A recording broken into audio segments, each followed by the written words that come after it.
versus Lee, quick game, easy to serve, 0-0.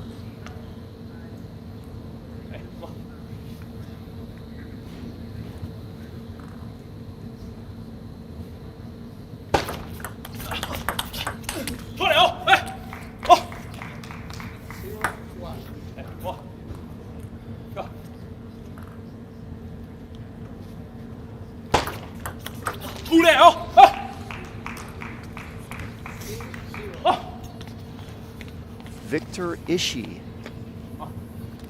Vitor Ishii from Brazil versus Edward Lee from Canada in this first match of the day here, of this quarterfinal round. This is air conditioner? Vitor Ishii, a fun player to watch. I call him the human spark plug. He plays with such energy. He's so quick on his feet. And he has such quick strokes. He has very quick technique. And what I mean by quick and short is he doesn't take a long time to backswing or finish his strokes. So he has great speed strokes. We call those speed strokes in table tennis. Power strokes are the strokes, the longer strokes you do. Like when a person's lobbing at you, you're going to take a much bigger stroke than if someone puts a loop drive at you. And you see right there when Ishii stepped around, look how little that stroke was, how quick it was.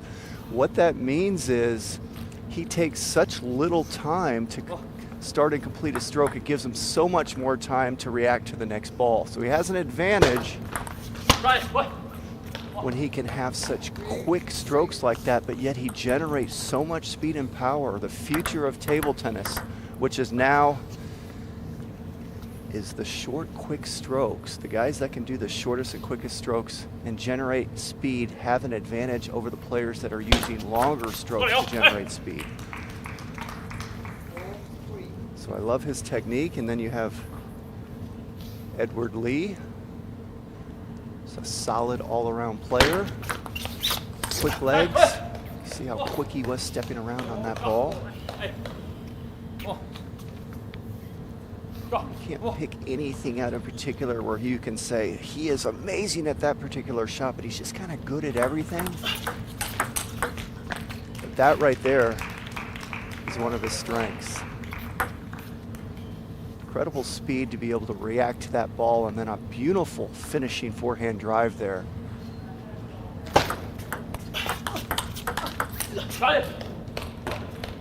There's the backhand of Ishii. Quick, nice forward stroke there.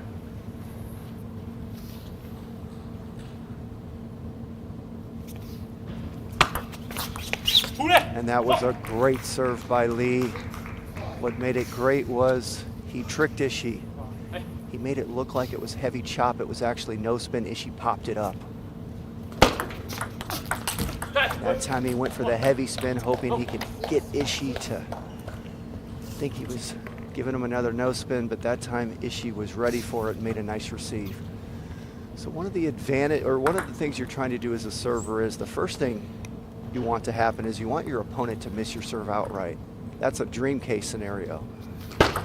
The second best scenario is you're trying to get your opponent to pop it up or make a weak receive. Those are the two goals you have anytime you're serving.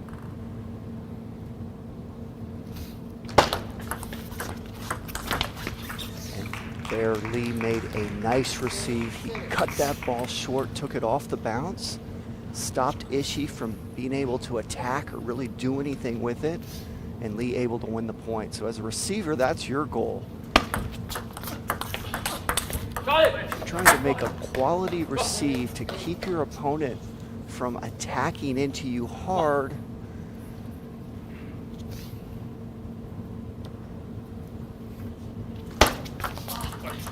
And that was a great serve by Lee.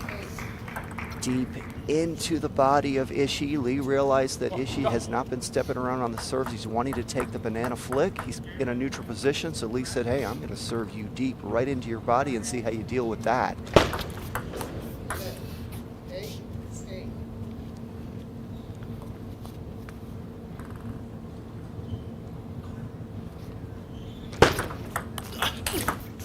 Oh, wow. 9-8. Pretty good receive there. Banana flick down the line by Lee. Just a better reaction from Ishii. Yeah, he did catch the top of the net, but that was a great shot.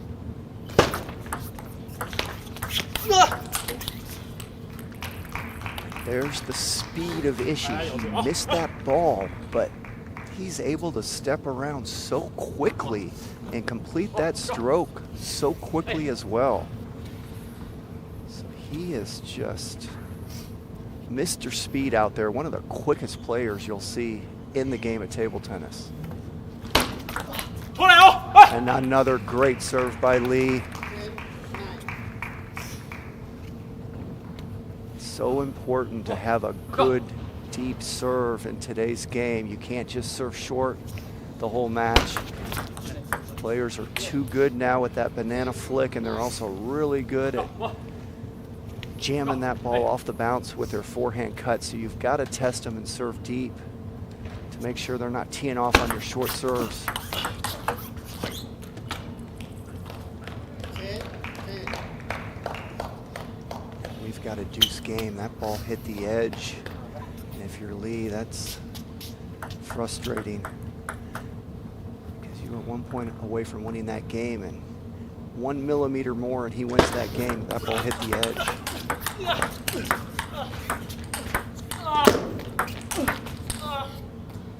Great rally, the best rally of the game so far and of the day. Let's watch that again. Watch this.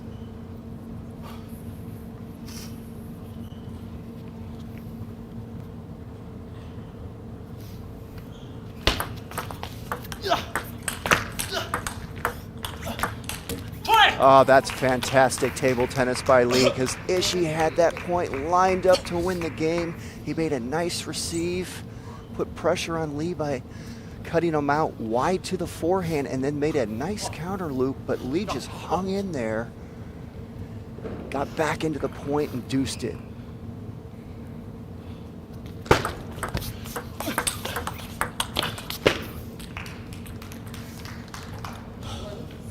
Good backhand to backhand rally there. Lee caught the top of the net. He did a great job of hanging in there backhand to backhand with Ishii and won that point.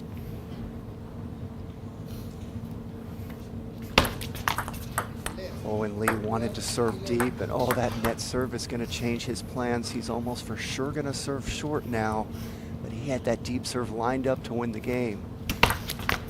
And I was wrong. He served deep again. That's 2 nets in a row. What are the odds he serves deep 3 times in a row? Less likely now, because Ishii's waiting for it. And Lee wins the game. Serves deep 3 times in a row. I mean, he fooled me. If I was out there and I was Ishii, I never would have expected a deep serve the 3rd time after the first 2 were lets. And here is Lee with that short no spin serve that tricked Ishii. And there's the deep serve that he used right at the end to win that game as well.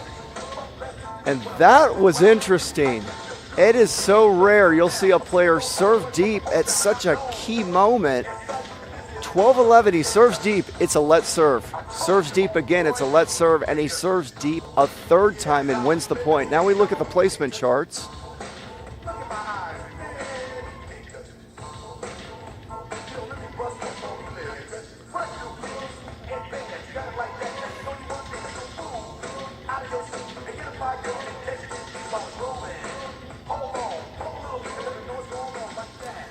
That was such an interesting way to finish that game with that let serve drama.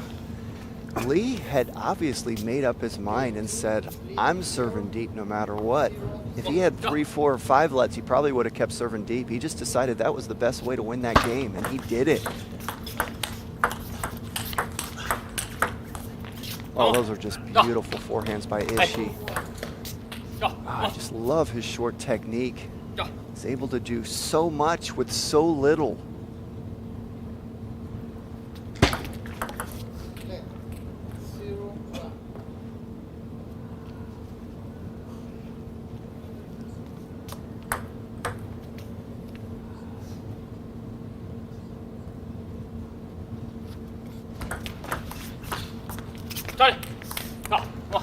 That was a great receive by Ishii there. And you know Ishii had a talk with his coach in the corner, and he's going to be expecting that deep serve the rest of this game and match. Oh, great step around by Lee. Better reaction by Ishii there.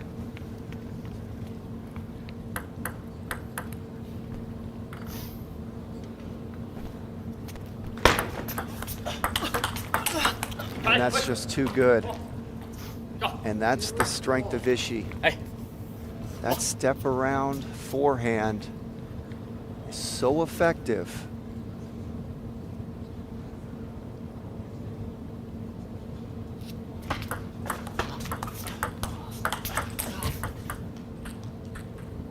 And that's how you deal with a player that likes to step around at the rate Ishii does. You start working his wide forehand, which you saw Lee do right there.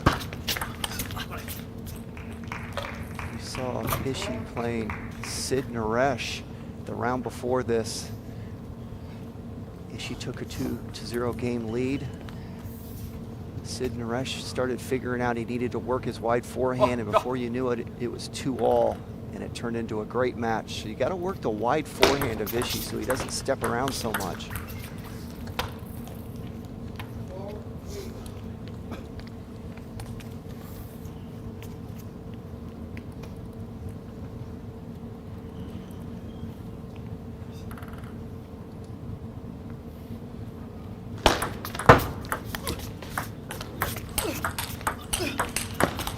Oh, great point there.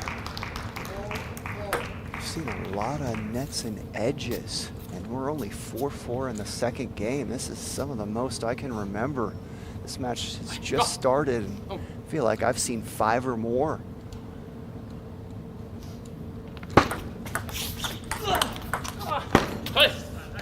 Again, great step around by Lee. Better reaction from Ishii. So what Lee's gonna have to now think about, that's twice he stepped around and Ishii's reacted. He's gonna have to start playing into his body more, not going to his racket on the backhand side when he steps around. These players are so good, and when they're close to the table, when you're playing with speed and with force, you do not want to play into their rackets. That means wherever they're standing, don't play to their backhand or forehand racket. You've got to play into their body or wide angles just like that. See how Ishii played that ball wide to the Lee forehand? And that is easier said than done, because that was a very difficult angle Ishii just pulled off. But that's what they're trying to do to each other. You play to their rackets, even if you play with speed, they're so good they'll get it back most of the time. That's quite different once they step back from the table. You don't want to play into their middle because they have plenty of time then to move around and get their forehand in. So once they're back from the table, you play the wide angles, or you generally are going to play to their backhand racket. You're going to play pretty much to their backhand racket when they're back from the table, or the wide angles. Playing to the middle doesn't work unless they're close to the table. And there you saw Lee trying to work the wide forehand, so he remembered his last 2 step arounds. Ishii punished him when he played into his backhand. That time he was trying to play to the wide forehand, so he's definitely changing the placement of that step around loop.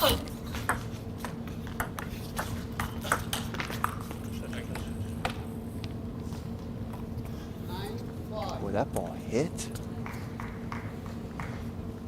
Again. That's another edge. We have seen so many this match, and we're only 9-5 in the second game.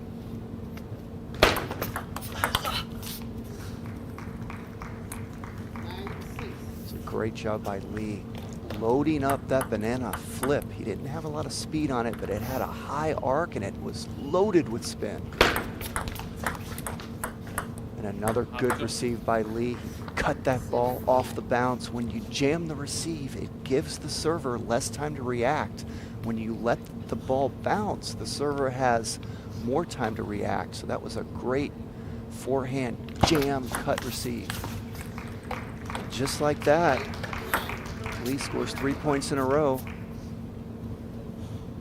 winning 2 off his receive and 1 directly off his serve. That's the quickest way to get back into a game. get your opponent to make a bunch of quick errors. Oh, and then he misses his own serve. That is killer. Oh, he did such a great job the last 3 points, and then misses his own serve. We are not tennis. We do not get 2 serves each time. We get 1. So the last thing we want to do is miss our first serve. Oh, that's just incredible by Lee. What a backhand reaction down the line. So you can clearly see Lee is trying to work the wide forehand of Ishii.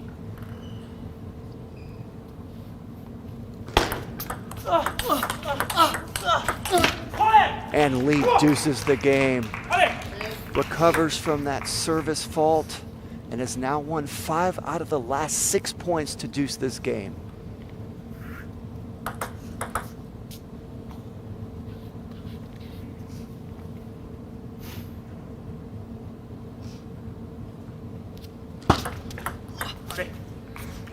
And another service win from Lee. Ishii missed it completely, misjudged it, whiffed, didn't even touch the ball, and Lee has game point. And Lee wins the second game. What a comeback by Lee. Was down 9-5. Looked like there was no way he was going to win that game. And what incredible grit and fight. And let's look at a few replays from that game. There's a step around from Lee, and you saw Ishii make that backhand recovery several times that game. And there was that serve that Ishii missed completely at such an important time in that game. And now we look at the placement charts.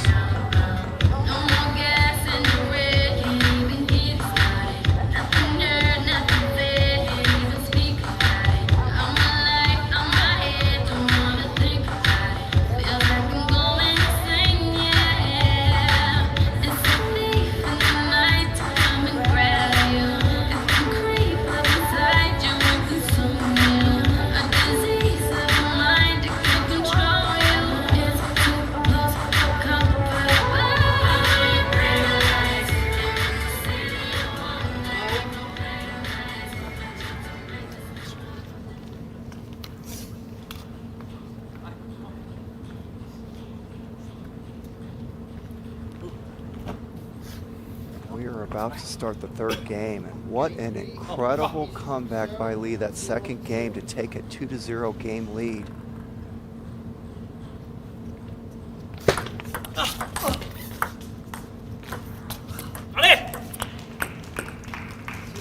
Now the question is, how does Ishii respond this third game? It's that second game. It's tough to deal with mentally. He's got to win this game. It's not life or death for him this game, but you go down 3-0. It's rare you come back from those deficits. They do happen, but they don't happen very often. So the last thing he wants to do is go down 0-3 in games.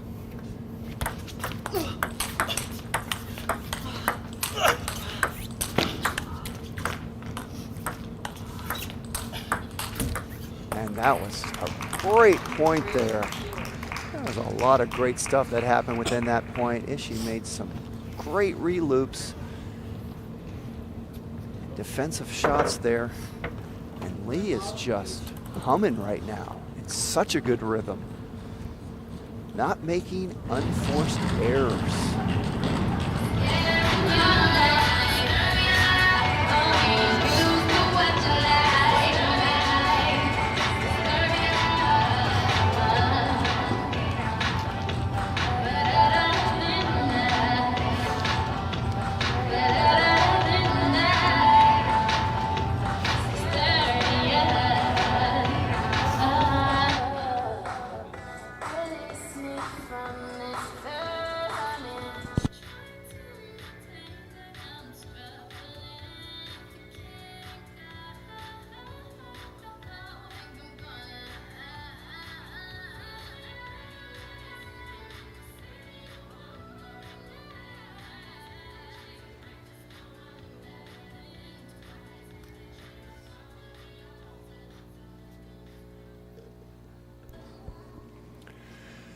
You know, an interesting thing about the point of this match, you know, as an athlete, one of the hardest things to do is when you get a lead like Lee has, he's up 2-0 and 3-0, it's so hard to keep going and keep the mental intensity at 100%.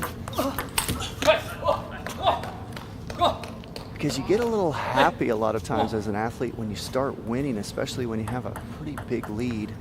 And it's not that these guys let down much, but even 1% let down, if you're just slightly happy, and you just let down 1 or 2%, it's so easy for things to change. Because Ishii's desperate right now. He's going to start relaxing. I expect him to start playing better because the pressure is actually coming off of Ishii. He's in a lot of trouble, to say the least. That doesn't make him any less dangerous. That makes him more dangerous, because we all know a wounded animal is a very dangerous animal. And so let's see if Lee can keep up the intensity and expand upon this lead. It is very difficult to close out players that are better than you when you have a lead.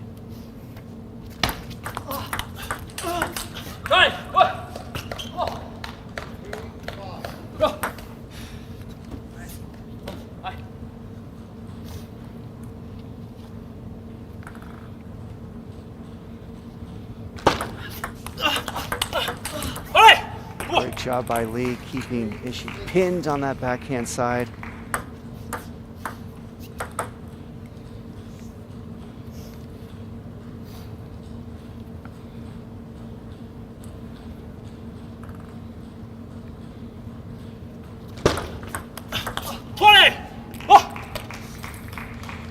And Lee expands the lead to 7-3. Ishii ranked 96 in the world. Lee ranked 183 in the world.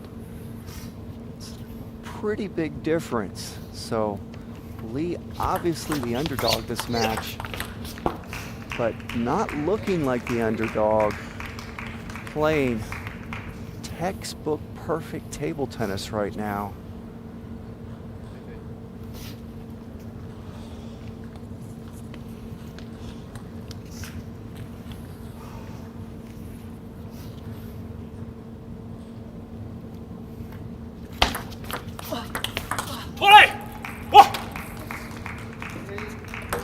Credit Lee.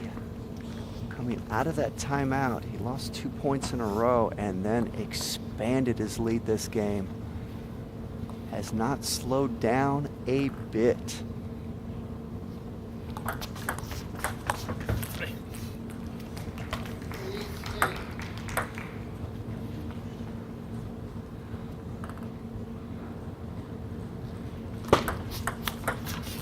Oh, what a finish.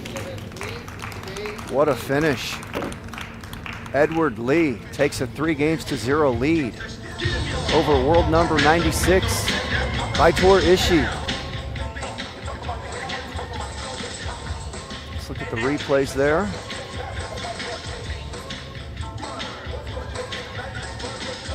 And that backhand right there by Lee has been so successful this whole match. And now we look at the placement charts for that game.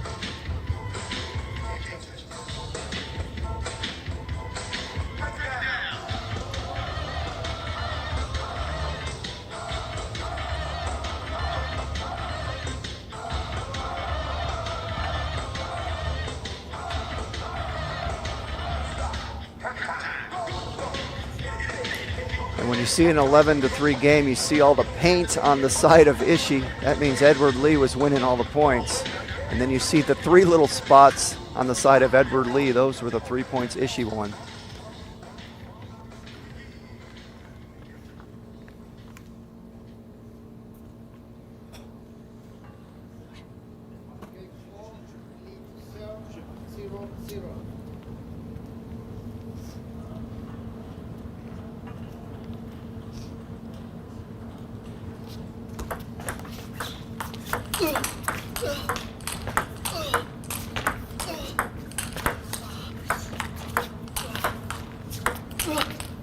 What a great point.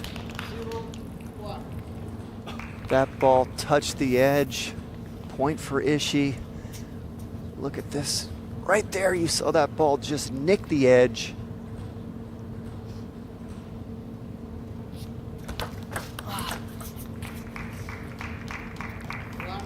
That's a really good serve there by Lee. He loaded that thing up with side chop. It was half long. Ishii wanted to banana flick a short serve, and the half long nature of it really threw him off. And that's a big backhand by Ishii there. He had a lot of speed and force on it.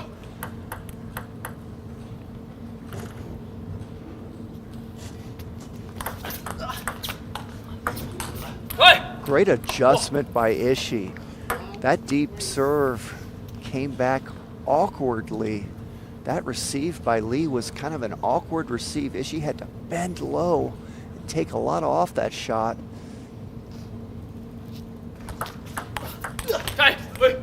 And a nice forehand flick receive there by Ishii. And for the first time in this match, Ishii is off to a good start early.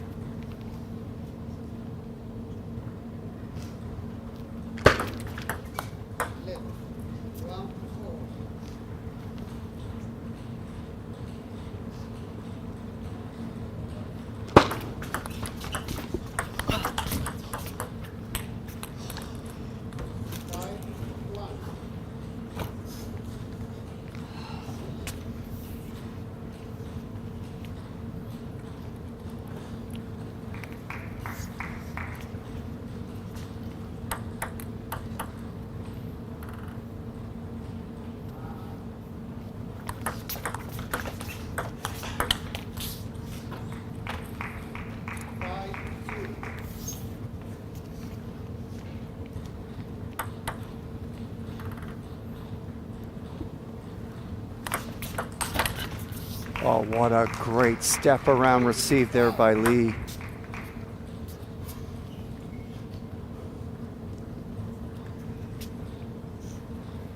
Ishii with the deep serve and Lee with the answer.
Nice forehand finish there by Lee. He got Ishii to pop that serve up enough to be able to finish that ball.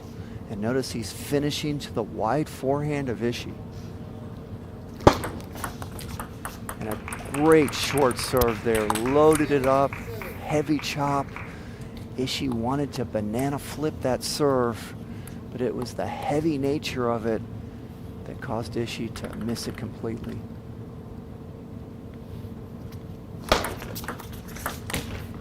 And that was a good serve by Ishii. Got Lee to pop it up, but he couldn't finish. And now, Edward Lee has taken a 1-point lead and has an opportunity to try to close this match out 4-0. Oh, great job by Ishii there. Another deep serve. Ishii has served a lot deep this game. Which takes the short aspect of the game out of things as the server. Sometimes when you just don't feel you're in a rhythm, you start serving deep more just to get into the point directly. And there's a deep serve by Lee. So you're seeing a lot of deep serves going on this match by both athletes. And you can see how effective they are. Lee won that point outright, and we've seen him win a lot of points outright. So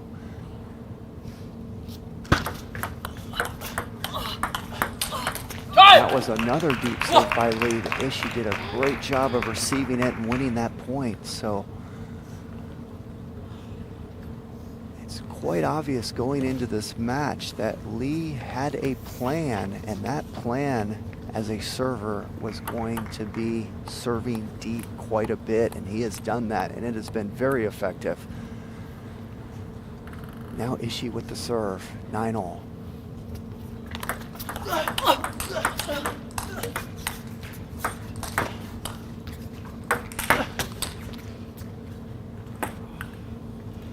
Ishii served that deep. They got into a nice rally, and Edward Lee has his first match point.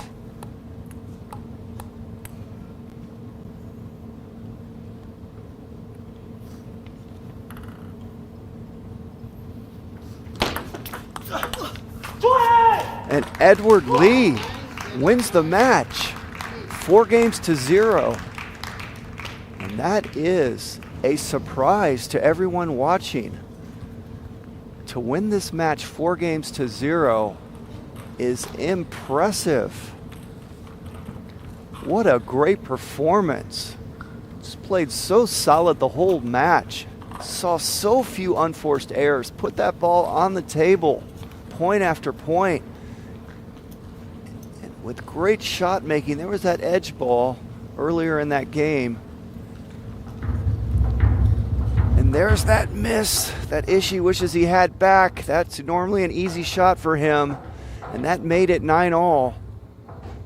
Now we look at the placement charts for that game.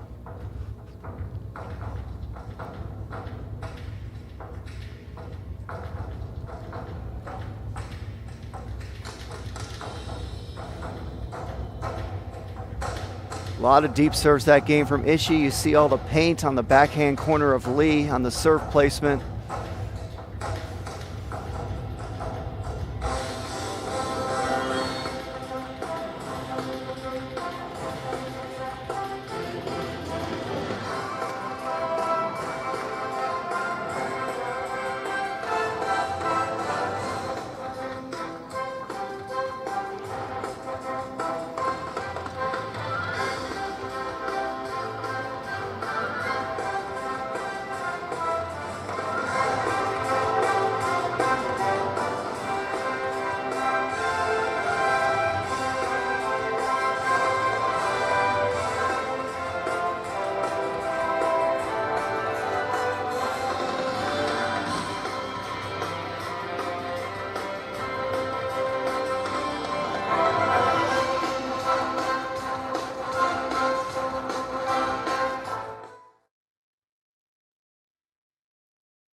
And welcome everyone to the 2024 Pan American Cup here in Corpus Christi, Texas.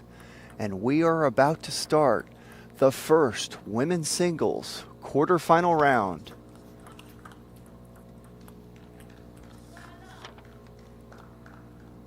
Bruna Takahashi from Brazil, world number 23, versus Ana Codina, world number 208 from Argentina.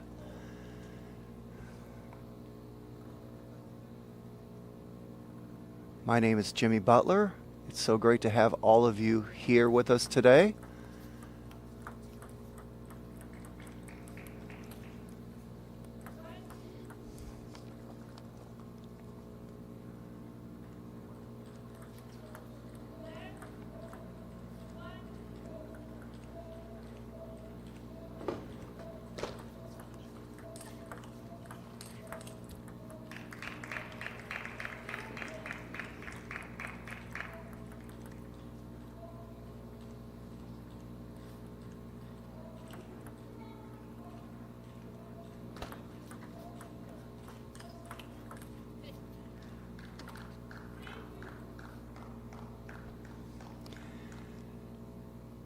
Both athletes getting used to each other's serves.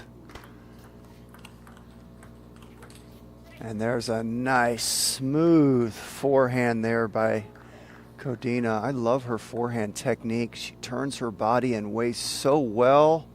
Her arm is stable. She's very relaxed and smooth and has a very, very nice forehand. Now you'll notice with Takahashi, she has the highest toss serve in the tournament. Nobody tosses it higher than her this tournament. Look at that. And that was a great serve. When you can get your opponent to miss the ball completely, which is what just happened there, that's as good as it gets as far as your serve is concerned.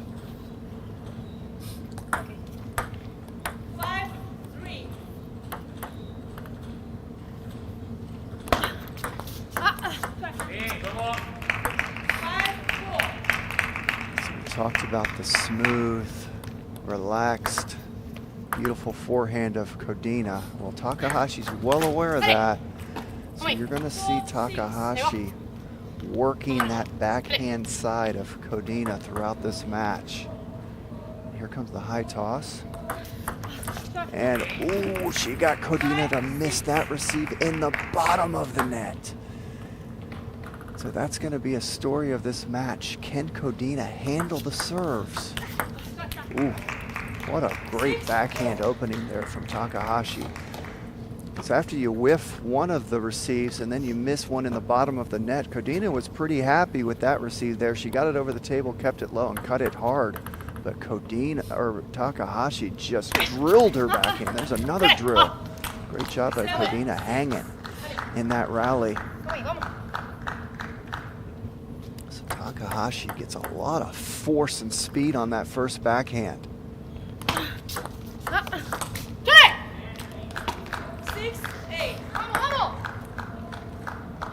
Codina's doing a great job this game, not only hanging in it, but taking a 2-point lead.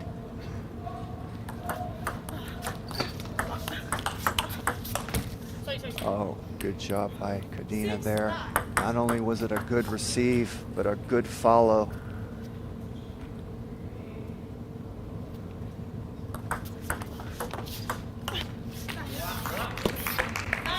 Codina missed that one, but great job by Codina adjusting and putting some quality receives on the table those last 3 times.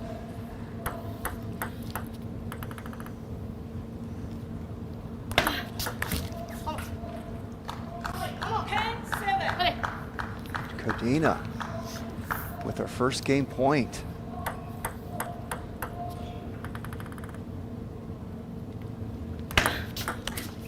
And another service win. And Codina comes out and takes the first game 11-7. look at a couple replays of that game.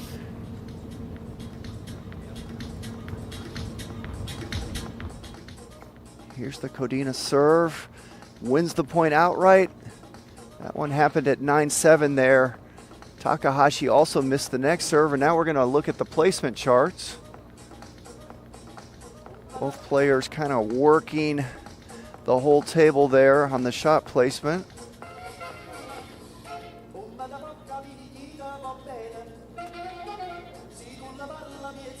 Takahashi serving mostly to the short forehand of Codina.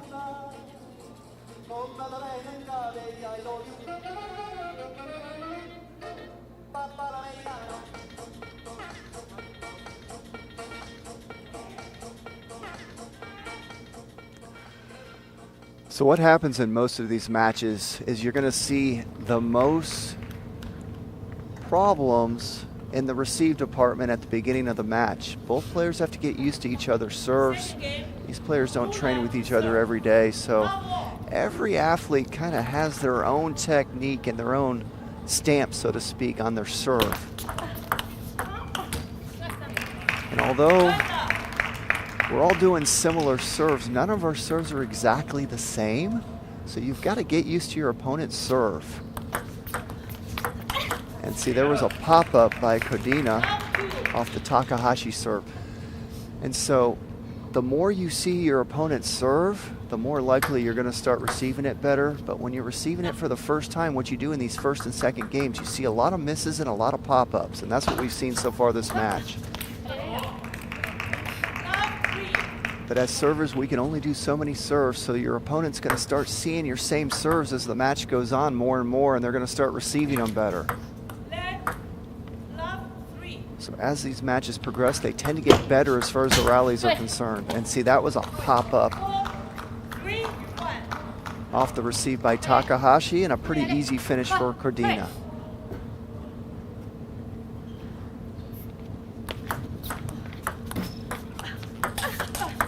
Oh, what a great reaction by Codina at that point. Takahashi kind of pinned her into her middle, and Codina just kind of leaned her body over and made a great reaction. And that was a good serve by Takahashi. She got everything she wanted. Codina popped it up, but she made an unforced error and couldn't finish.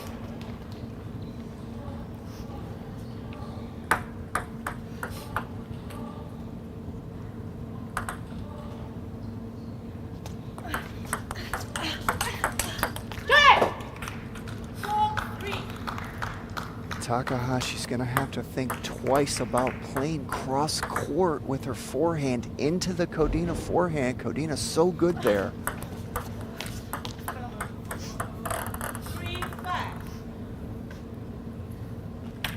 Down the line, table tennis tends to be winning table tennis compared to cross court table tennis. Yeah! 3-6.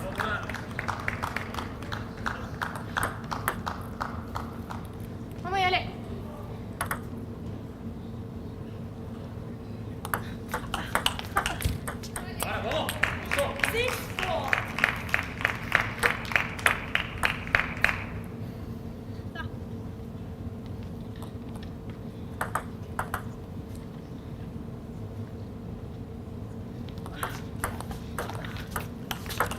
And that's what Takahashi needs to do right there.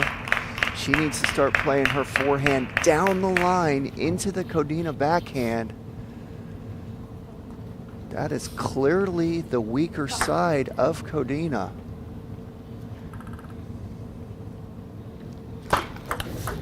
And great job by Takahashi, pinning Codina into her middle on that receive. When you play with force and with speed, and your opponent's close to the table, you don't want to play into their racket. All of these athletes here are way too good, and they can take back just about anything if you play into their racket when they're close to the table.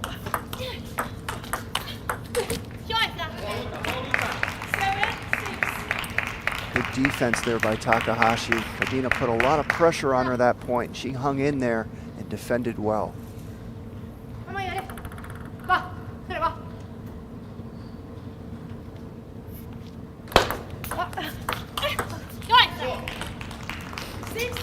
That serve, that high toss serve by Takahashi was loaded with underspin.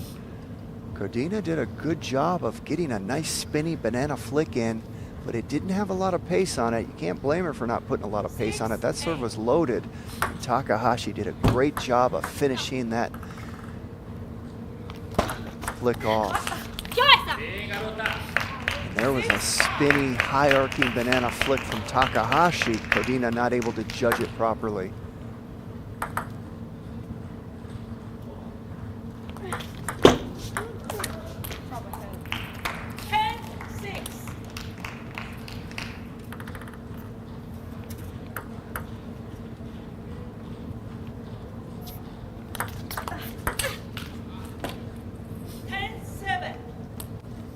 I like the serves of Takahashi.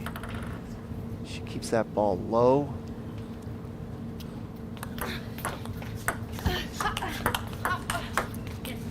She puts a lot of spin on them.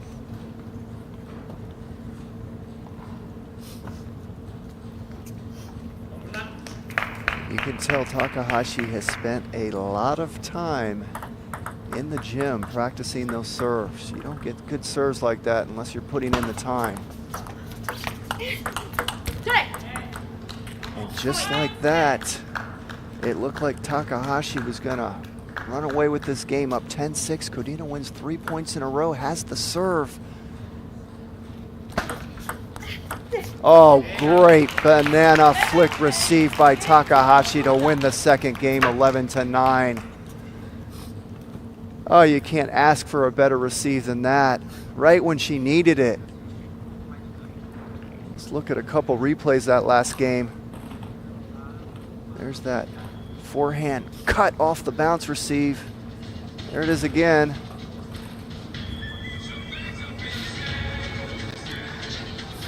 That was such a great receive, that last point. It was low risk because she didn't put a lot of pace on it, but she put an incredible amount of side spin on it. Now we're going to look at the placement charts.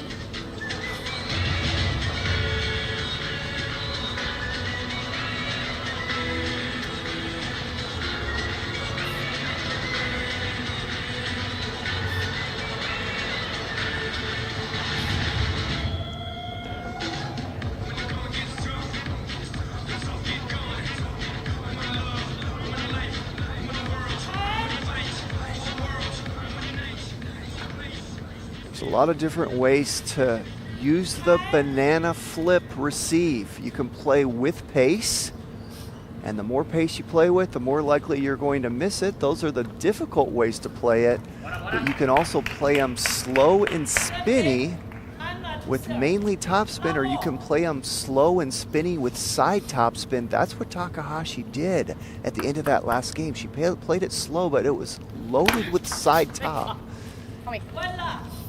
She hadn't done that flick the whole game. It totally threw Codina off. So what a great decision and great execution by Takahashi. And that's a nice opening loop there by Takahashi. She kept that thing low to the net, and it was loaded with topspin. Codina unable to deal with it.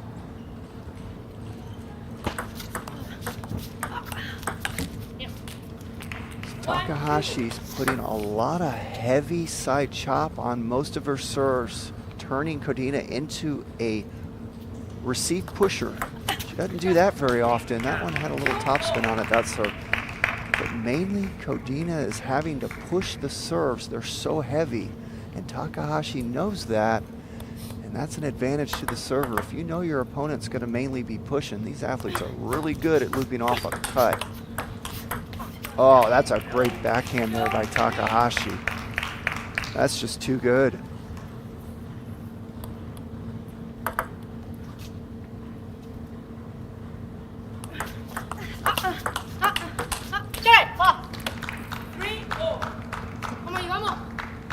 Takahashi, generally speaking, has an advantage backhand to backhand against Codina, but Codina holding her own this match, really coming up with some good stuff from her backhand side.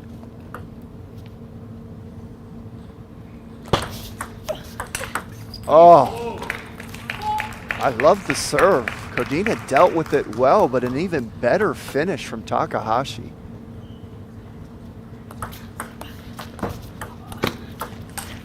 And there was that heavy, heavy underspin serve by Takahashi, forcing Codina to push it.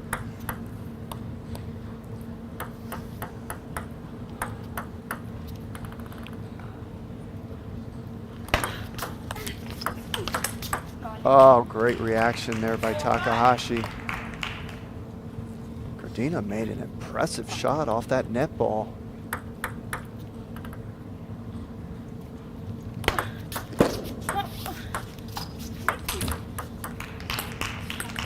That was beautiful serve placement by Codina at that point. She served to the wide backhand of Takahashi. Hadn't done it the whole match. Got Takahashi to pop it up. Just couldn't finish that point off.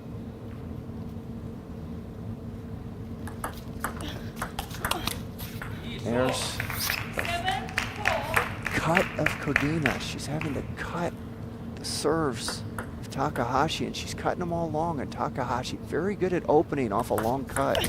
And see, she tried to flick that. It went almost in the bottom of the net, so she doesn't have confidence off the Takahashi serve other than pushing it long. And that's a strategy you have to do as an athlete. If you're blowing your opponent's serve all over the room, you have to start cutting them along, because at least it gives you a chance to get in the point. Oh, great serve there. Fooled Takahashi on the spin.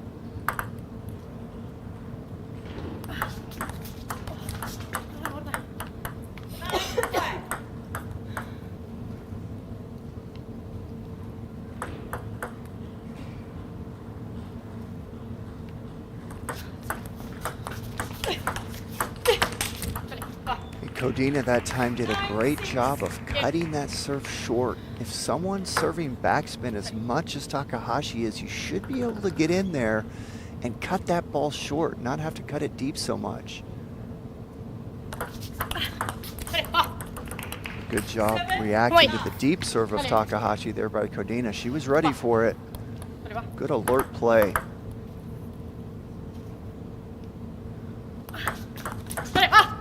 That same serve got Takahashi just several points ago. That heavy side chop serve into the Codina short, or the Takahashi short forehand.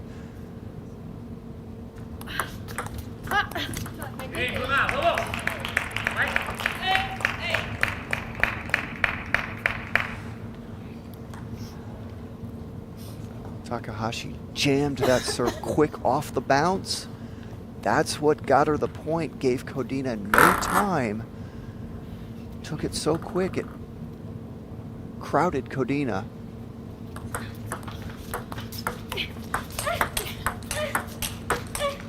Oh, great point by both athletes, speed to speed. Codina the winner that point.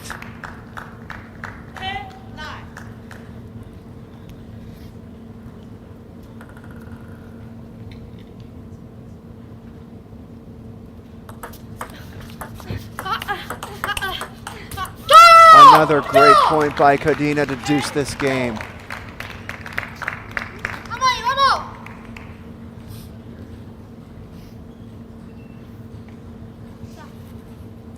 These are the 50-50 games athletes always look back at in tournaments. Once you get to 9-all and 10-all. There's a beautiful forehand step around by Takahashi. You tend to look back, and when you're winning these 50-50 games, you tend to have good tournaments. And when you're not, those are the ones you look back at. Oh, great finish there by Takahashi to win the third game 12-10. Codina did such a great job of deucing that game, but it was all Takahashi the next 2 points to take a 2-1 game lead. Let's look at a couple replays that last game. It's one Takahashi wanted back. And there's that short, heavy side chop serve to the short forehand of Takahashi that won Codina several points. And let's look at the placement charts for that game.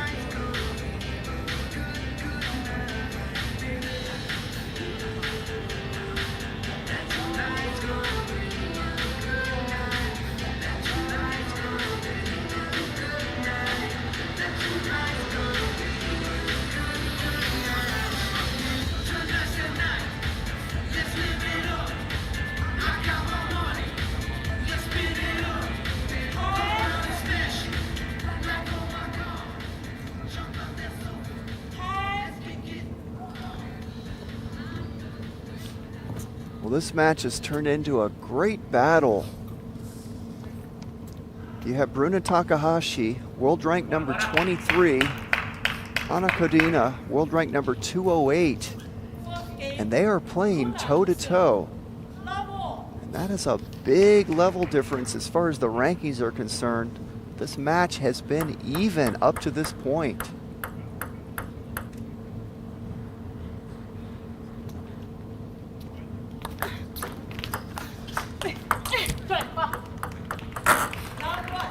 There's a good opening by Kodina. Notice where she put that ball into the body of Takahashi. Takahashi had to make a decision whether she should go backhand or forehand. And there's the backhand of Takahashi. Look at that speed and force. Able to place that ball perfectly to the wide forehand of Kodina.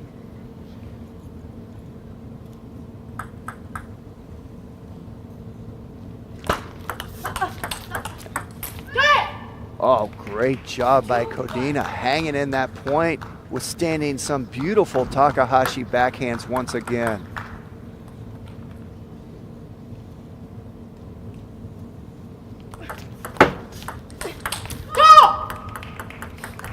Another great placement by Kodina, opening up with the forehand, going into the middle and into the body of Takahashi, winning the point.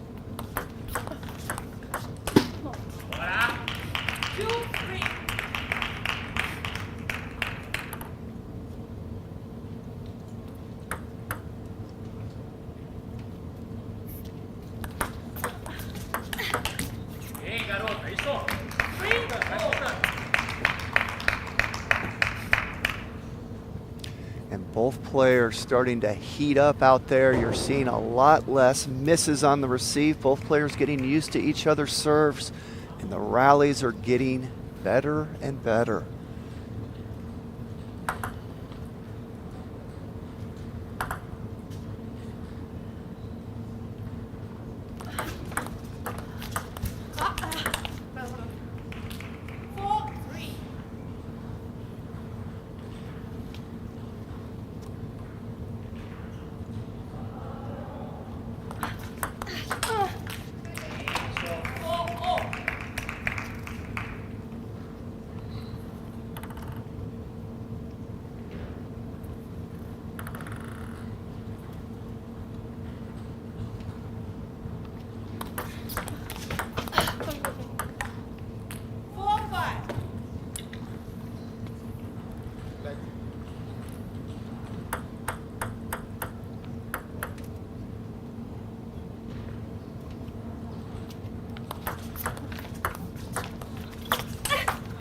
Oh, that's just a beautiful forehand by Takahashi.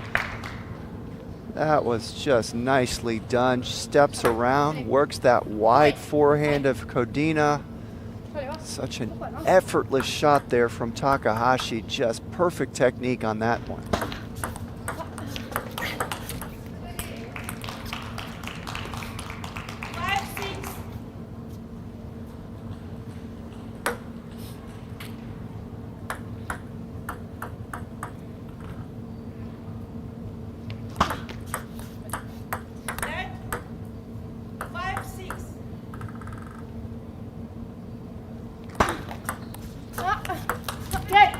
Good job by Kodina again, opening up with her backhand this time into the body of Takahashi. That is exactly how you want to do it. You do not want to play to the racket of your opponent when they're close to the table, as long as you can get enough speed on it. You don't want to play slow to their middle and body. And that's Takahashi now working into the body of Kodina on that forehand. So you can see what you need to do out there when your opponent's close to the table, and if you can get enough speed and force, you've got to work the ball into their body. If you play slow there, they'll step around and crunch it with their forehand. So you have to have enough speed for it to work. Both athletes these last couple points demonstrating that strategy perfectly.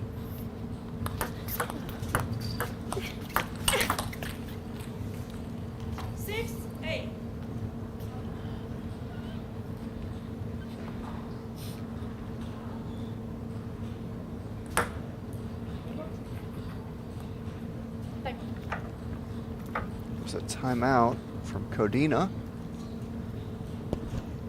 Time off.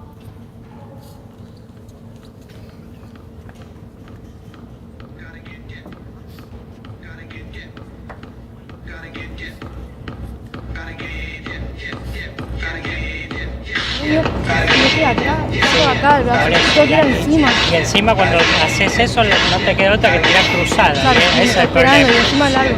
Tengo que ir encima. Si ves que no sale un poquito, largo en el revés. ¿Entendés? Igual espera, pero acomoda esa parte, que es importante porque ahí es donde te juega. Porque que te saque más bien. Ajá. ¿Eh? Y ahí Después viene otro saque si querés, sencillito acá, tiene que ser bajito en el drive. Si te deja corto, intentar por ahí dejar corto, si te viene al revés, hacer flip, o al revés rápido, o al medio, pero agresivo, agresivo. Vamos, Dale, vamos. dale, Vamos a ver.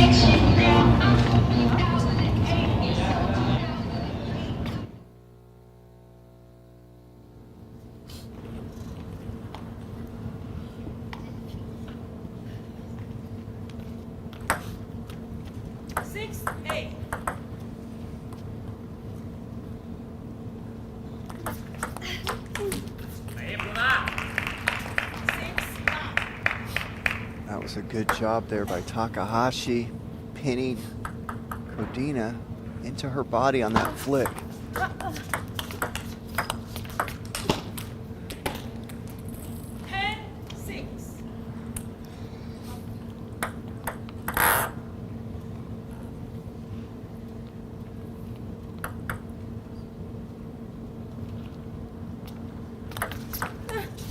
Oh, great serve to win that game 11-6. Takahashi takes a 3-1 game lead.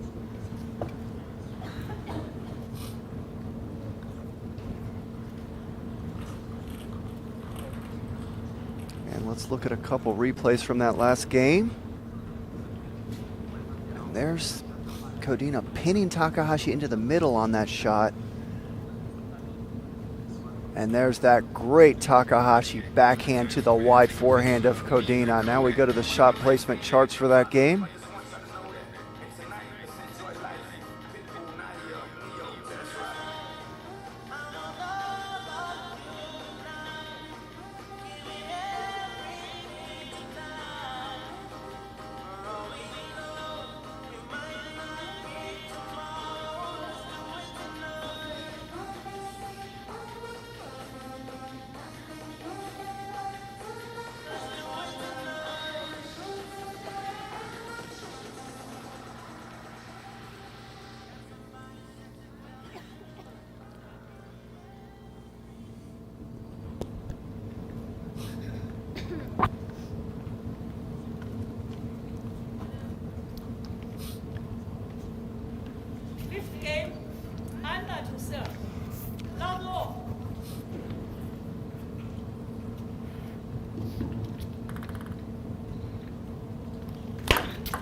Nice start with 2 quality points from Codina this game.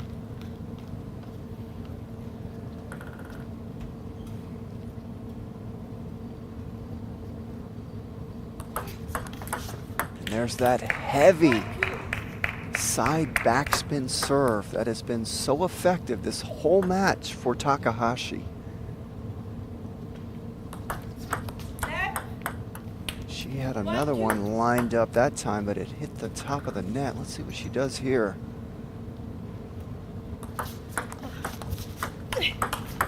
No, arriba. 2-0.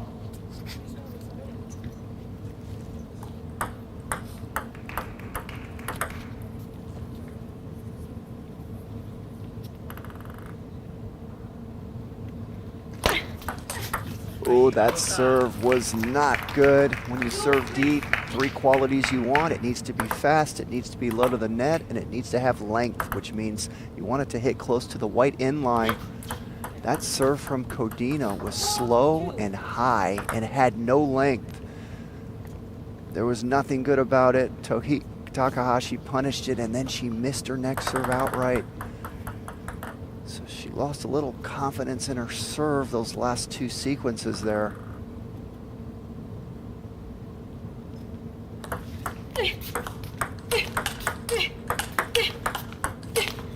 Oh, great rally. Takahashi showing you how tough she is, backhand to backhand.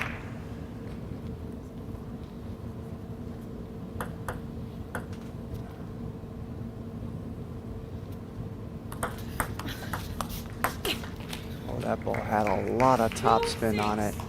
It may look easy out there from the viewer's point of view. That ball was slow and relatively high, but it was loaded with topspin. Oh.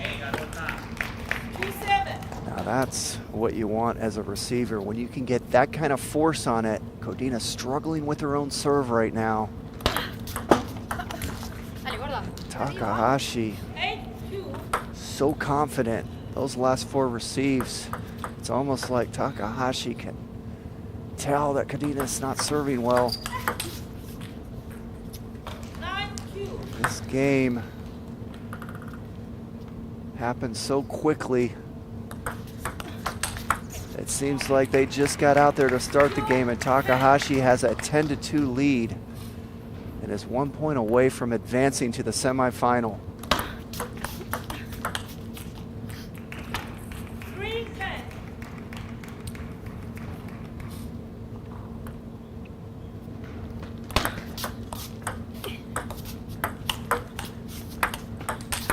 Oh, a backhand flat hit to win the match. Runa Takahashi will advance to the semifinals with a 4-1 game win over Anna Codina. And let's look at a couple replays. There's that heavy loaded topspin ball we were talking about.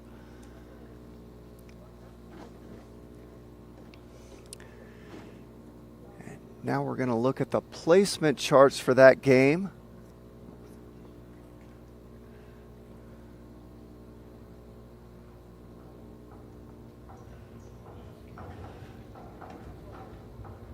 Well, that match we just watched was even the first three games. Takahashi took a 2-1 game lead, but both athletes playing toe-to-toe, but the last two games were all Takahashi. She was dominant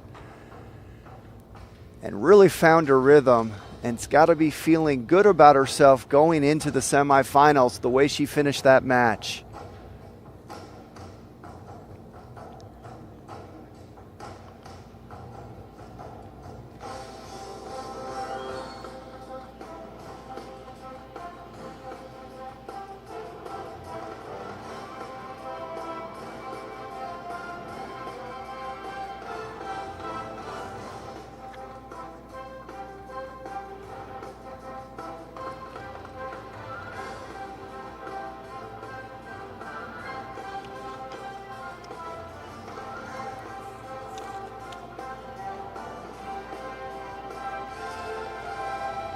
And there you see Takahashi will advance and play the winner.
Welcome everybody to the second quarterfinal match of the 2024 Pan American Cup. And now, please welcome the players.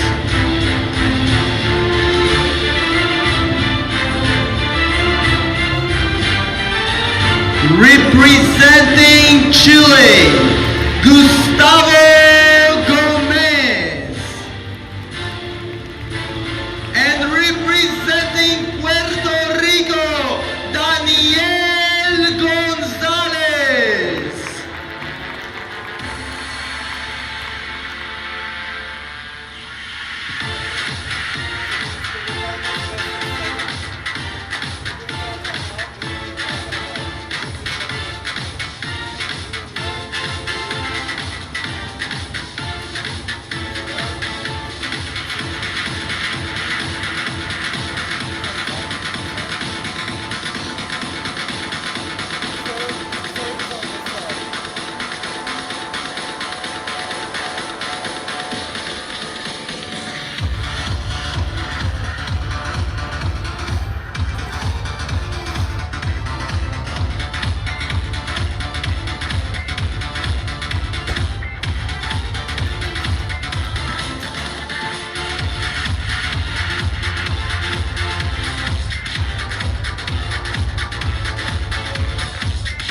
And welcome to the 2024 Pan American Cup in Corpus Christi, Texas.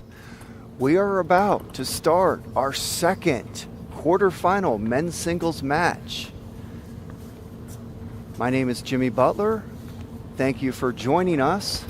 We have Gustavo Gomez from Chile, ranked world number 145, versus Daniel Gonzalez from Puerto Rico, world ranked number 156.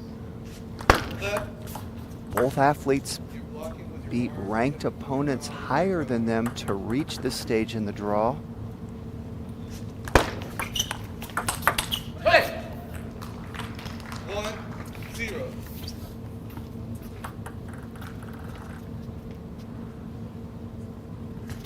Left, hold. 1-1. Same thing. You have to bring your arm out of the way. So we had a fault on that serve called by the umpire, who didn't like the way he tossed the ball. He said he tossed it back into his racket and not straight up and down. And as athletes, we generally feel like we're serving the same match to match. So it can be frustrating when you get your serve called, because you're thinking, well, why are you calling it, not the last guy? But referees have their own style too, just like we do as athletes. And some of them are going to call it differently. 1-3. So you got to listen to the umpire, understand what he doesn't like about your serve, and try to make those adjustments.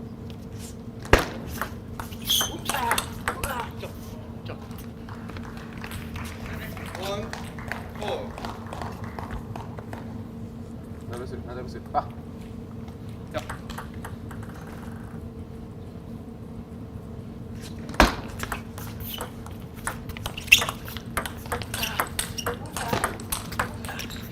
Oh, that was a really good point and an interesting finish there. Gomez actually changed hands and tried to attack that last ball with his right hand.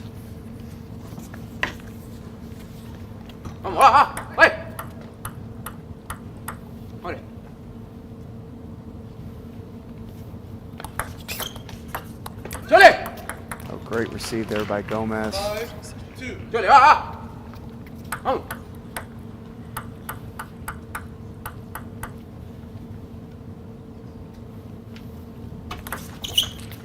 Ooh, 3-5. that was not the angle Gonzalez wanted on that deep serve. Everything else was good about it. It was fast, it was low, and it was certainly going to be deep and long, but it went off the side of the table.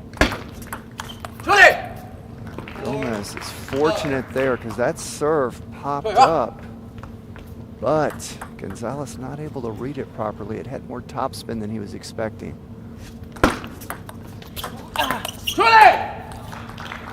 That was a nice serve there. 5. So as a server, your goal is to get your opponent to miss your serve outright or to pop it up, or make a weak passive receive that you can attack.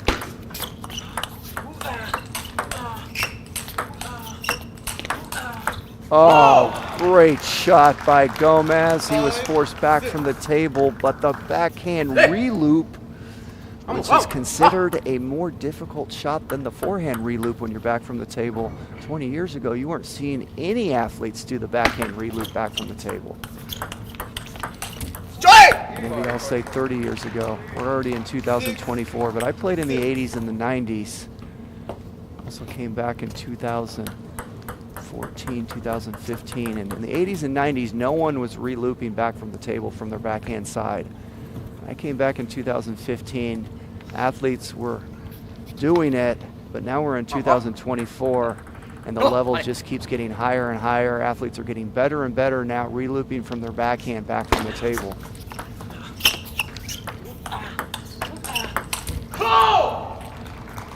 7-6.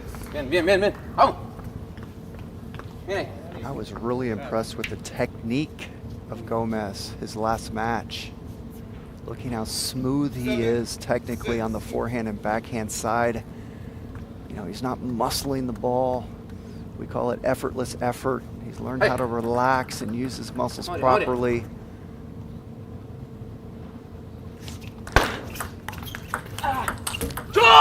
When I say use your muscles properly, you know, in just about any sport, when you do a technique, whether it's golf, tennis, table tennis, you're trying to swing and use the least amount of exertion possible in order to execute that swing. So you're not flexing your muscles hard and trying to loop with muscle. You're actually trying to swing your body with the least amount of effort possible in order to make your stroke happen. And when you try to play harder and faster, you just swing your waist and body a little quicker. You're not muscling the ball. So when you watch these two athletes, you know, Gonzalez, smooth himself, everyone at this level smooth, but he tends to muscle the ball a little more than a guy like Gomez. Gomez has learned how to play with effortless effort. Look at that right there. That hit the edge of his racket, but the way he reacted to it, he was so quick. And it was just such an effortless reaction.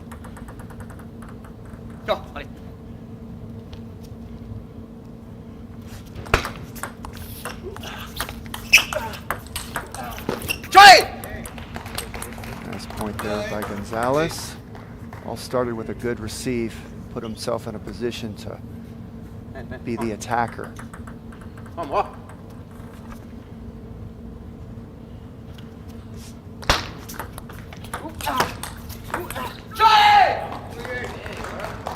That was an interesting sequence. That serve got away from Gomez. It went high, but the placement was so good.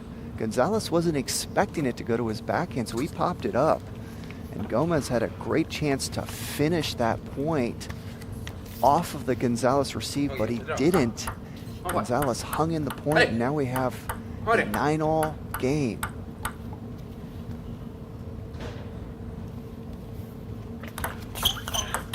Oh, great job by Gomez dealing with that deep serve. Gonzalez went for that deep serve at 9-all, but it didn't have a lot of length and it wasn't that fast.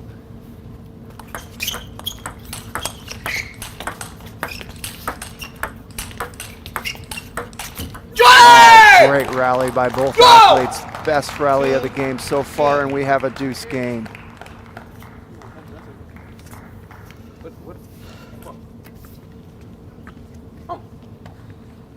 Now we're back to those 50-50 games we've talked about.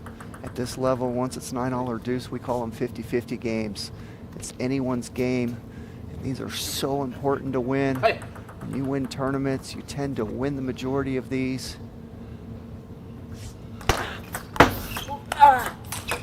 Oh, great job by Gonzalez. When you look back at tournaments as athletes, you tend to always look at the 9-all and deuce games you lost, because those are the ones you feel you could have won, and if you didn't win them, that generally changes the trajectory of your tournament. You don't look back at the 11-7, 11-6, 11-8 games. On your serve, make sure the ball is too covered. Okay? Make sure it's in the hole. Thank you. So that was a warning on the serve. No damage done yet. He gets another opportunity here.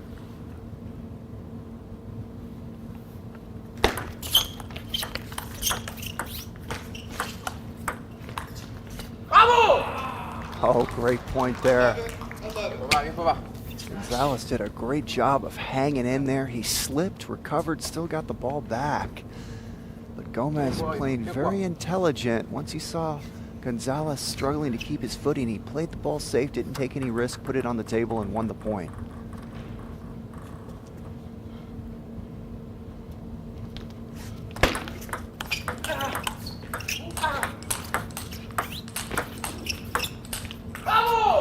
And that's another great rally. Gomez so smooth when he takes a step back from the table. I call that mid-distance where he was at. He wasn't by the barrier, but he was kind of midway. And he was able to attack and defend from there very well. And there's no better feeling than getting a point outright off your serve in these deuce games, and that's exactly what Gonzalez just did.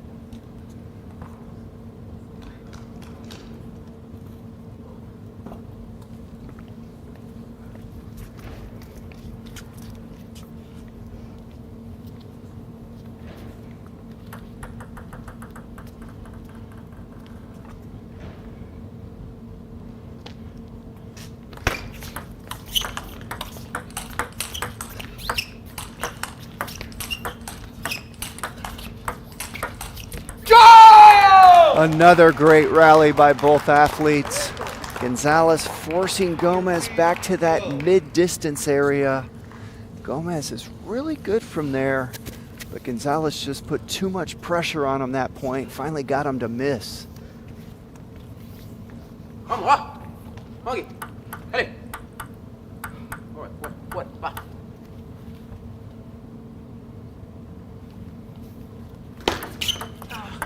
¡Chulo!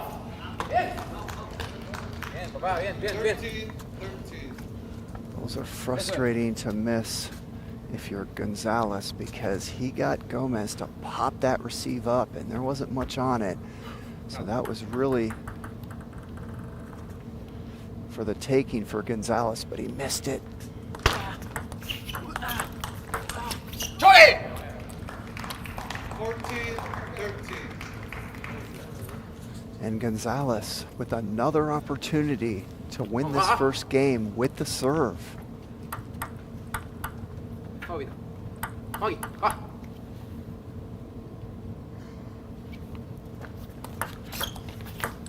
And he does it! Gonzalez wins the first game, 15-13, and takes a 1-0 game lead. Let's look at a couple replays that last game. What a great forehand there out wide. And that's what you want as a server, what you just saw from Gomez. Try to get your opponent to miss that thing outright. That's the first goal. And now we look at the shot placement chart.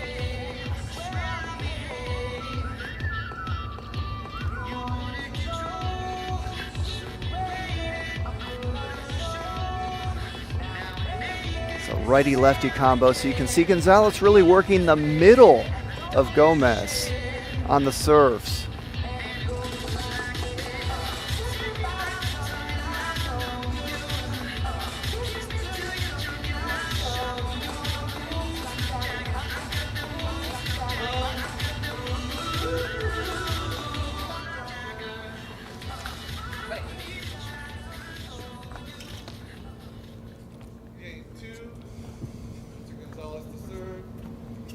That was a good ending to that first game. Once both athletes got to deuce, the rallies really heated up and picked up. We saw some good stuff out there.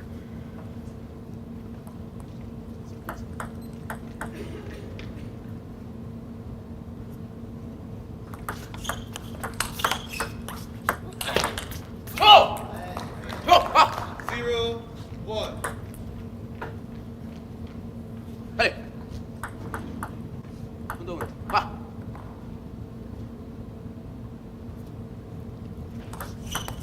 Oh, great serve. Haven't seen that serve this match from Gonzalez. And that was we call that a kick serve. He loaded it up with topspin and the serve kicked. They're discussing something right now, and I'm not sure what they're talking about, but Gomez didn't like something about that serve. I don't know if he thought it was a lead or he didn't like something else, but we're at 1-1.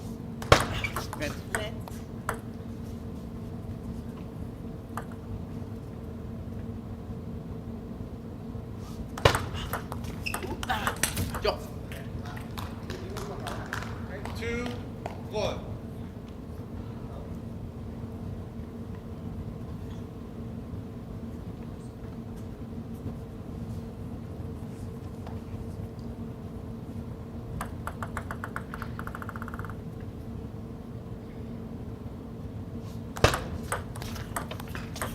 Yo. Bien. Trabaja, va. So the last couple of points, Gomez successful in working the forehand side of Gonzalez. He opened up there, got a point, and that time cut the ball there and got him to miss. Left.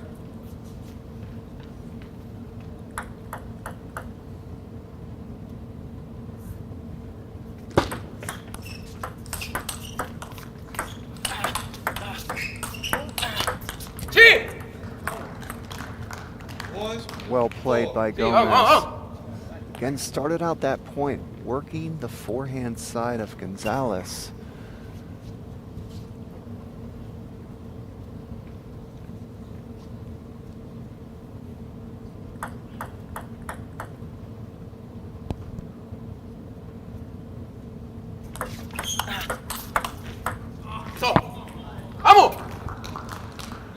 Well, some gymnastics that point. We saw 360-degree spin from Gonzalez.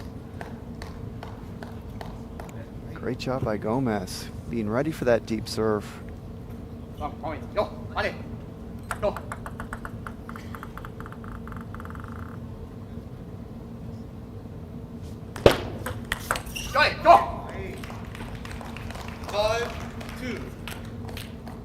That serve by Gomez went half long. Half long means it's not short, but yet it's not totally long either, but it doesn't double bounce. He did not want that to go half long, and you saw Gonzalez pounce on it.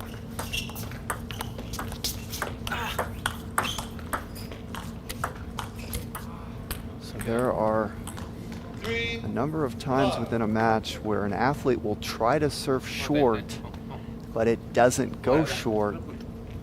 Call that it goes half long. It's not going to double bounce. It gives your opponent an opportunity to attack it, and that's what you saw Gonzalez do there. 4-5.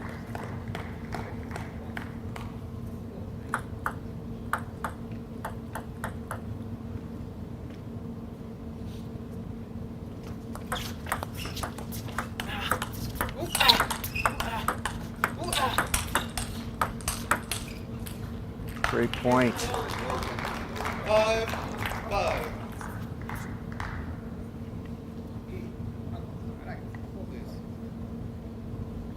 Gonzalez working hard out there, using those strong legs to cover all kinds of ground.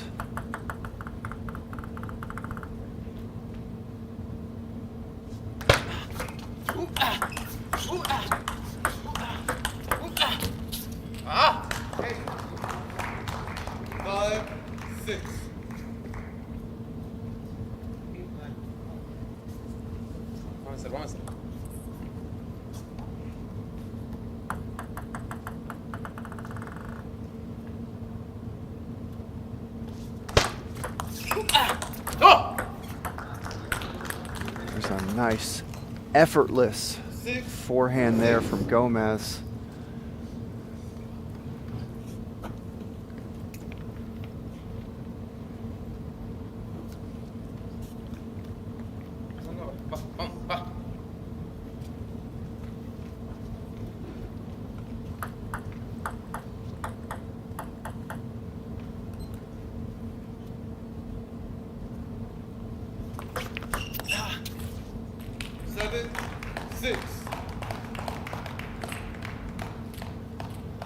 So as athletes, I like to say a bad receive is better than a misreceive. I tell that to anyone I'm working with. So the first thing you don't want to do is start missing too many receives. There was a bad receive, but it's still better than a missed receive, because two things can happen. You'll see your opponent blow those occasionally, and you still have a chance to block it back. So obviously you don't want to miss a receive and you don't want a bad receive, but the worst thing you can do is start missing too many receives, because you will lose games in a hurry if you start blowing receives all over the room. There's another missed receive, and you can see how frustrated Gonzalez was. He knows that. He knows you got to get that ball on the table first and foremost, and then the next job is to do it with quality. You don't want to be missing those too often, or you're not going to win many games that way.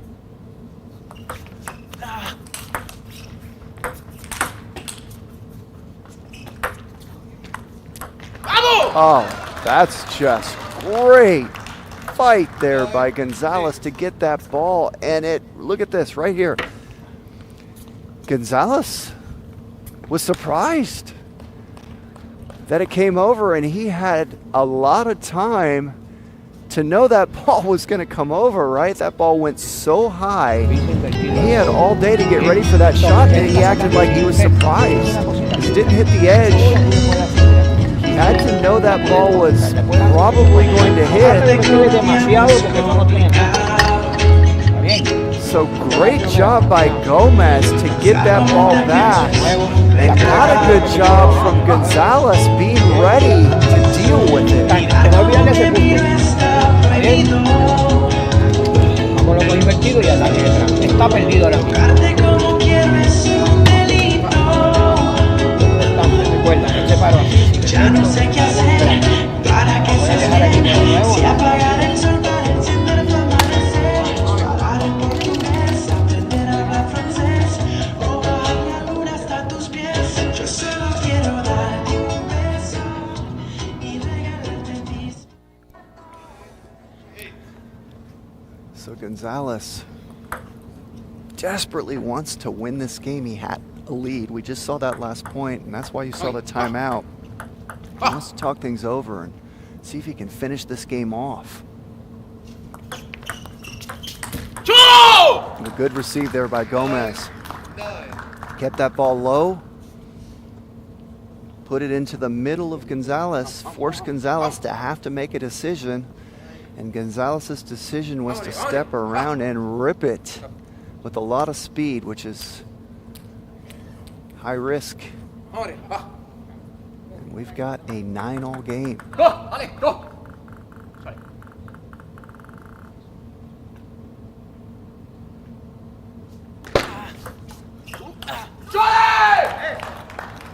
Oh, and you love to get those kind of points if you're Gonzalez, because that was a pretty passive receive. And it was for the taking for Gomez, and he just made an unforced error there. Oh, that serve did not work at all. Credit Gonzalez for being ready for a new serve we haven't seen the whole match. Gomez decided to serve a backhand serve deep down the line, and Gonzalez stepped around. And let's look at the replays here. There's that kick serve that bothered Gomez.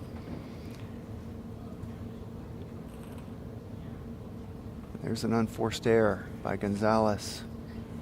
Well, great job being ready for that serve. And now we're going to look at the placement charts.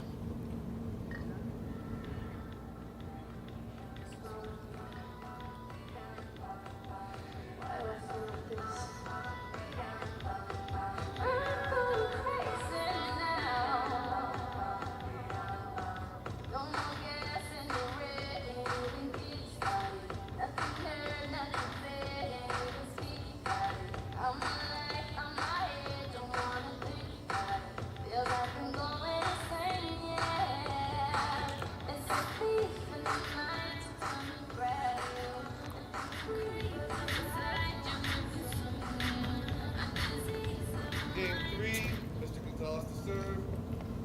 0-0.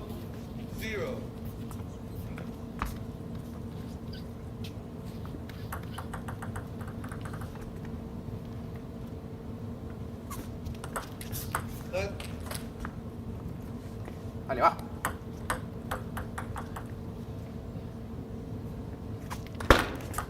Yo, 1-0. yo, va.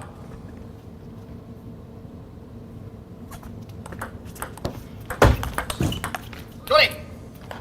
1-1. Yo. Va. Go.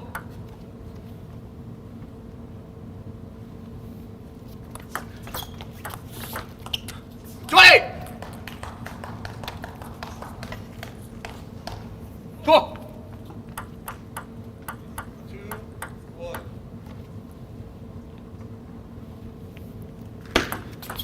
Johnny. Oh, great serve. That ball was perfectly executed by Gonzalez. It was a short serve. Gomez thought it was going half long. We've talked about those half long serves. He thought it was half long. And that ball double bounced. Gonzalez wins the point outright.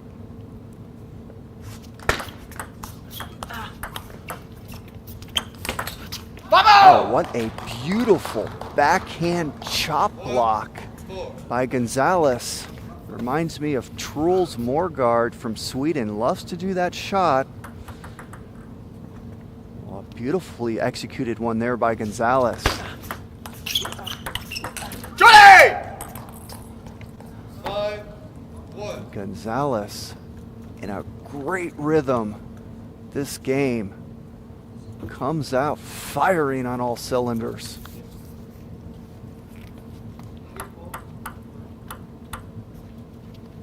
And now we're going to see a timeout from Gomez.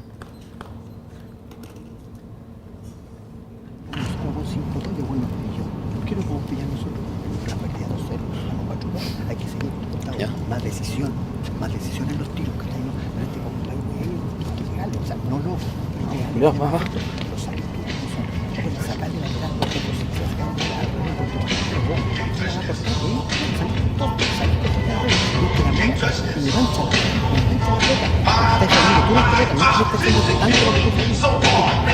estamos llevando la pelota, Vamos, quería ganar o no, weón. Dale, bajo.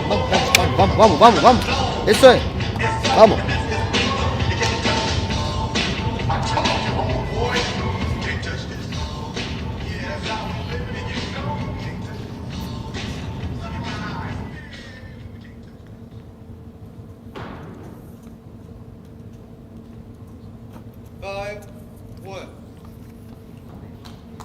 ¡Yo! ¡Dale!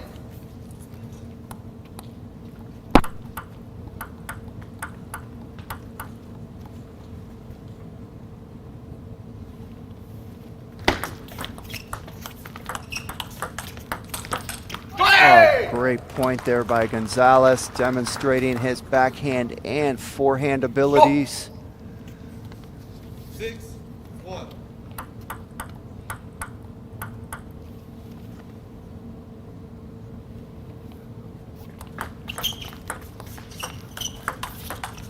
Yo.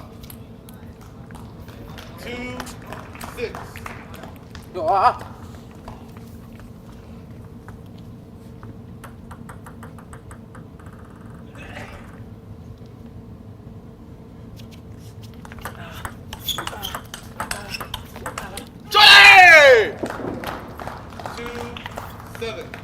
And you hear the emotion of Gonzalez.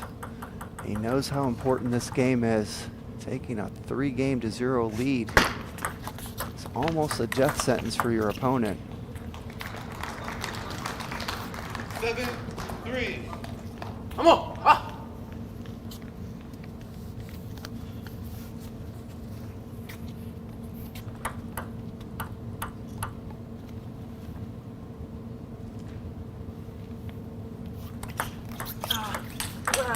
¡Chao! 8-3.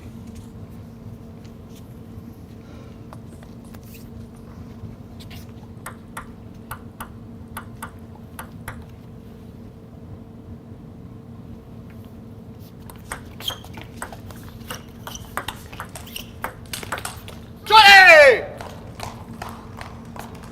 3-9.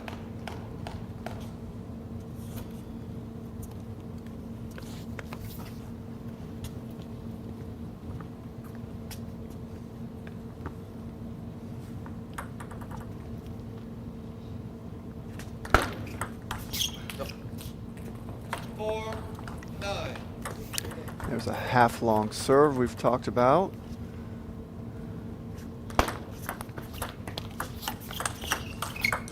¡Johnny! Gonzalez running away 4. with this third game, making it look easy. We know it's not easy, but he's making it look that way. 10-5.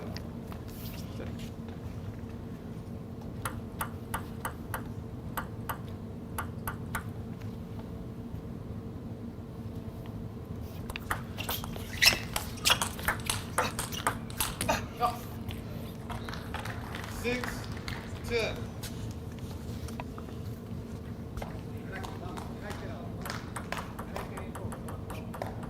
¡Go!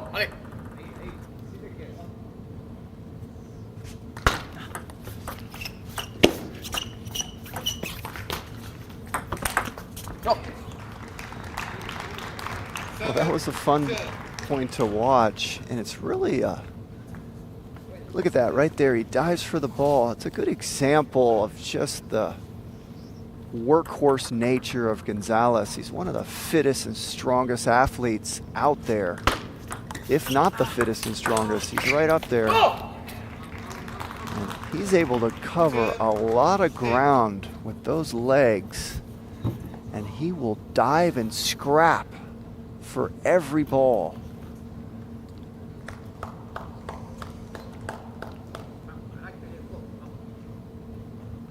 Let's play, please. It's almost fitting that he has sleeveless shirts out there. We call that a muscle shirt, because he fits the part.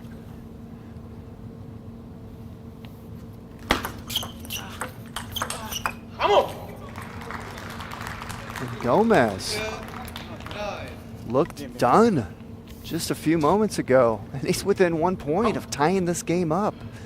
He's still the receiver. Still gonna take a good effort.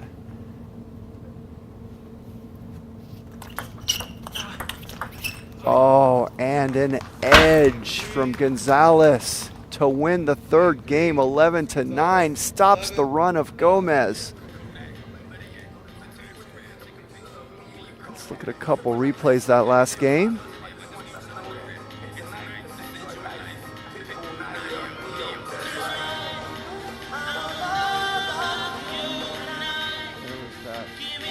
Double bounce serve we talked about earlier in the game. Gomez thought it was coming half long, misjudged it, and now we look at the placement charts.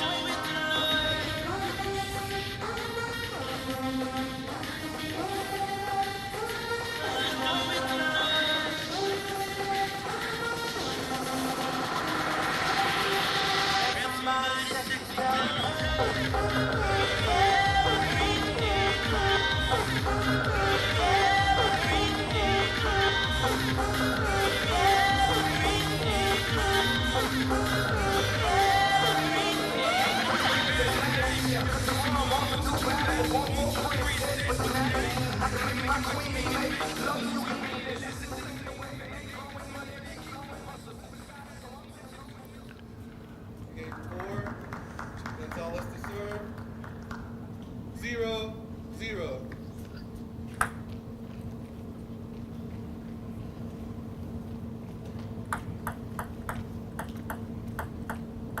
Go!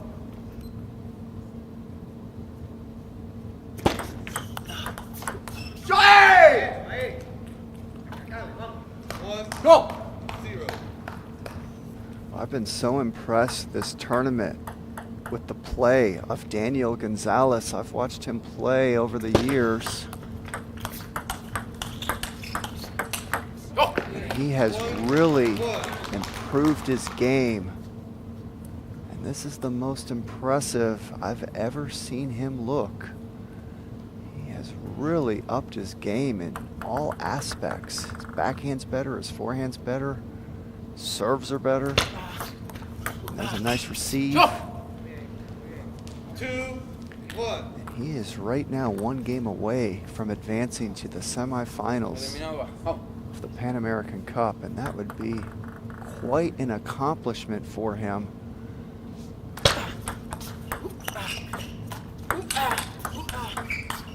And look at that point right there.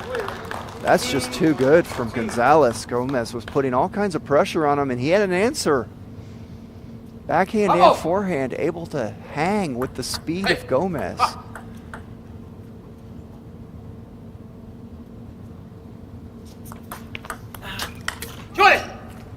Nice receive by Gomez. Kept it low, had a lot of spin. Played that ball so wide.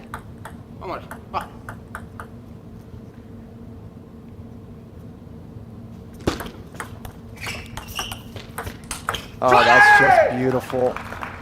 It started with a nice step around loop, and then the footwork to get to the next ball. Watch this right here. Nice step around, and then the footwork to finish that point off.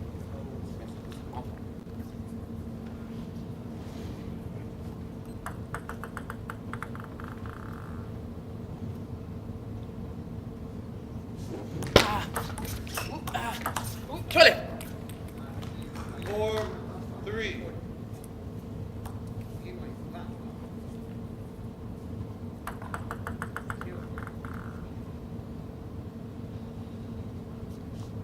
Ball. Come on, play 2 meters. Oh, it's supposed to be 4. 2 meters in the line. So the umpire, Dan Reynolds, called a fault there on Gonzalez. And Gonzalez not happy about it. Let's place this. And the umpire was saying that he didn't toss the ball straight up and down. He was tossing it back into his racket. Gomez not pleased with that call. Ole! 4-5. Bien.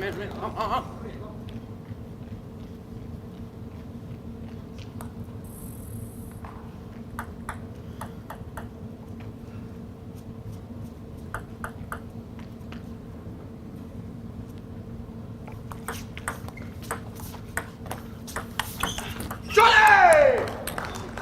5-5-5.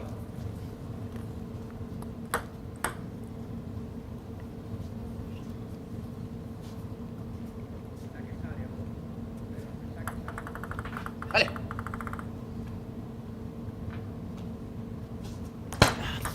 Go! 6-5. That was a great serve. So low to the net. Loaded with spin.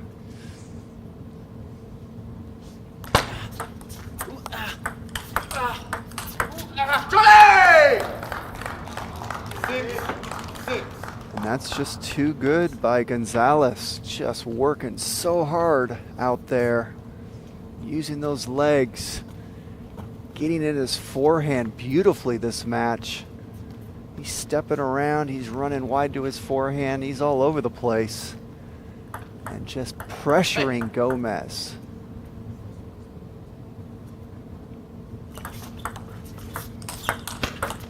Bravo! Well, great serve by 7. Gonzalez, but a great reaction by Gomez to hang in that point and win it. He was in big trouble off that receive.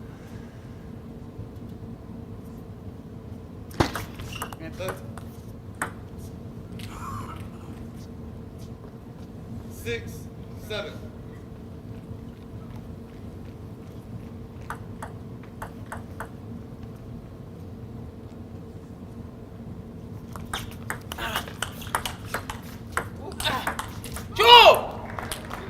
That's one of the rare times we've seen Gomez able to pin Gonzalez into that backhand and got him to become a blocker there. So great job by Gomez. Shutting Gonzalez down from all these forehand attacks. And there's another one. 9-6. Go! Vamos! Hey! Pam! Go! Dale.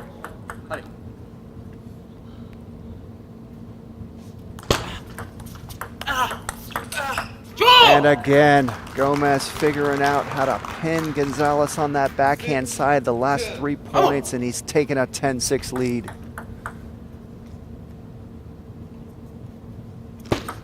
Left.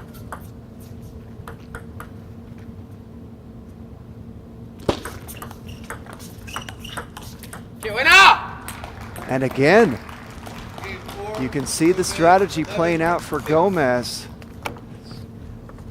Pressure Gonzalez and get him pinned on that backhand side. Stop him from throwing all those forehand attacks at you. There's a replay right there. That one, Gonzalez made his backhand.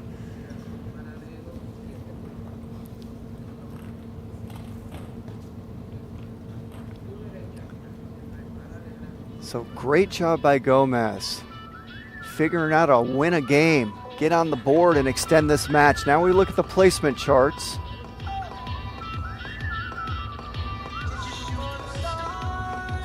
Both athletes serving in the same zones to each other.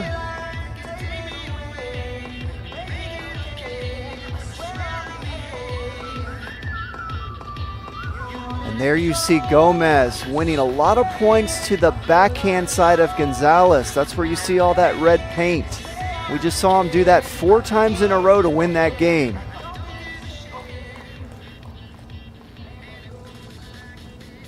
So it's not enough for Gomez just to play to the backhand of Gonzalez. He can run around and get that forehand in, and he's also capable of playing backhands himself, so it has to be done in the right way. But Gomez demonstrated the last 4 points how to do that, executed it perfectly.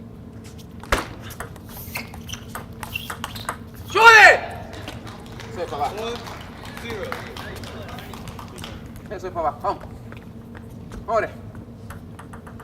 Yo. Johnny!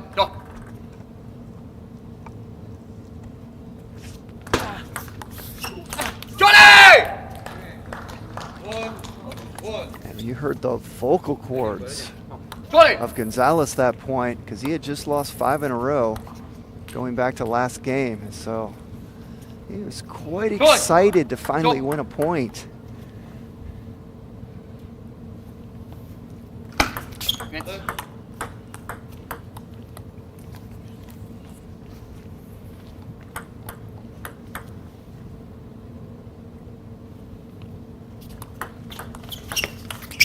Sorry. 2-1.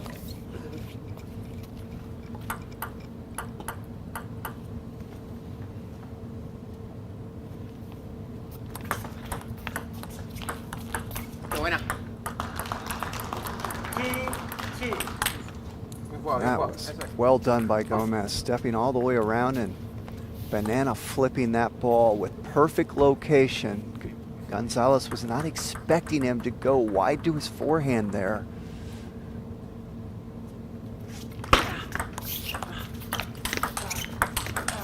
There's the forehand and footwork of Gonzalez we've been talking about. That's exactly what Gomez is trying to stop from happening.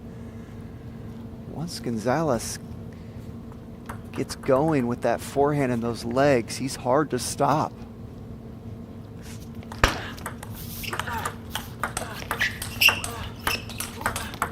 Oh, that's just great play by both athletes. 3-3.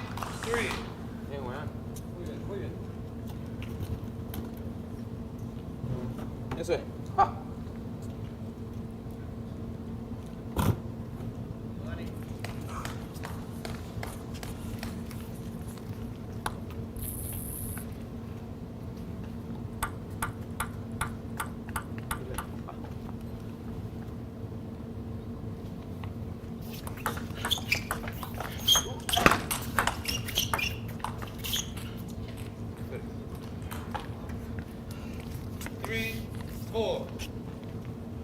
Vamos, va, vamos. ¡Go! ¡Dale! ¡Go!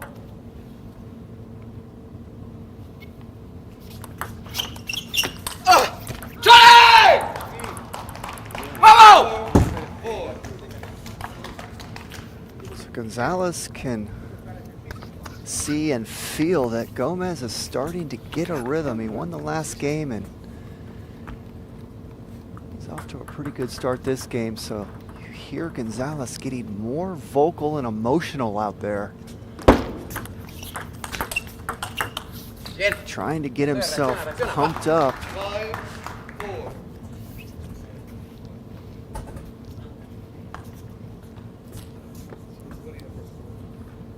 What do you have for score? 6-5. 5-4. 5-4. Ah.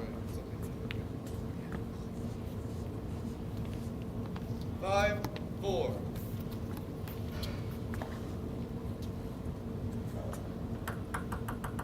Dale.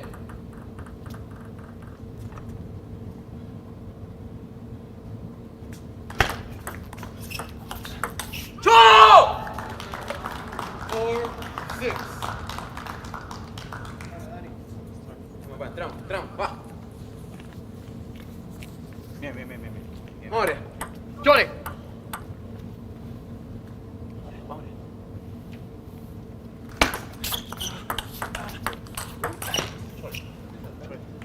Five, 6.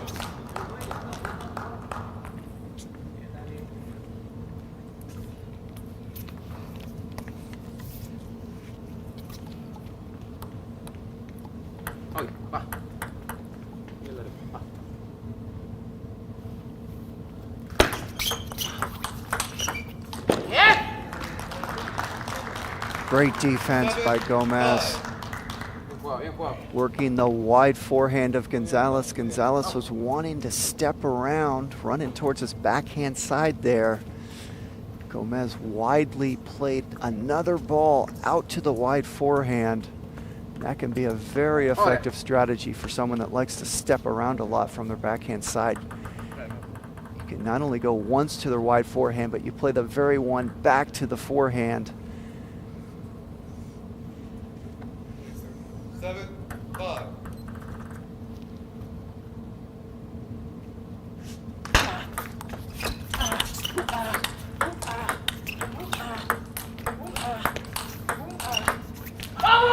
Great point.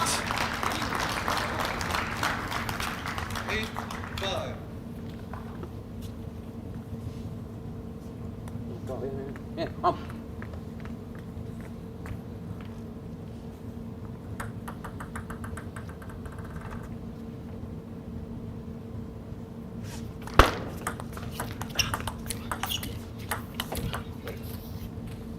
Five, 9.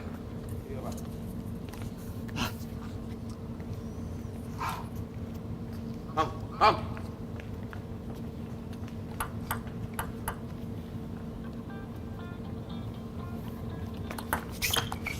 ¡Qué buena!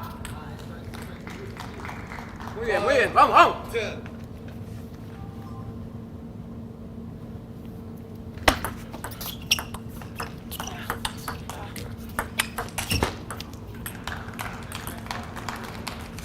Ten, 6.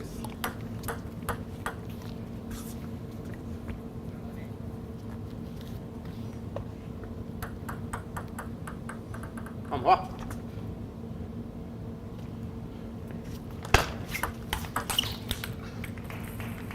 Ten, 7. So generally in these situations, when you're down like Gonzalez is, what I learned from some of the great players is you want to put the ball on the table and make Gomez finish you with a quality shot. Don't just blow a receive right here or go for crazy stuff. Get it on the table. There's a good one right there. That was quite a cut. 10. Put the ball on the table and make Gomez finish you with a quality shot. What that means is you don't take as much risk. And again, that's a strategy I learned. Doesn't mean it's the right one. It worked well for me. But make them finish you with a quality shot. Let's see what Gomez does. And that's okay. Gonzalez tried to get that ball on the table. That wasn't a crazy shot for him, just missed it. And Gomez, down 3-0, now finds himself down 3-2. Great job by Gomez the last 2 games, and now we look at a couple replays from that last game.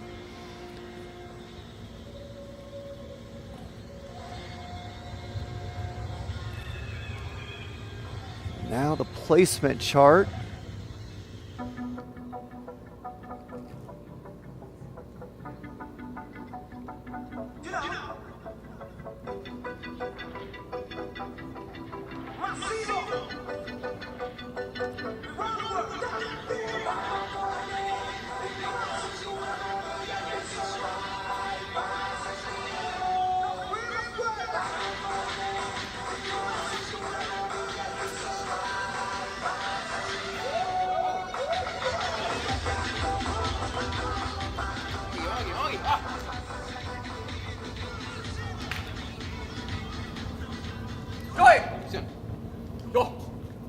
Game 6.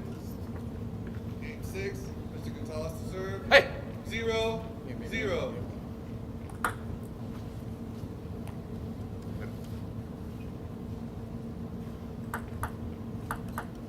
Hey. Go.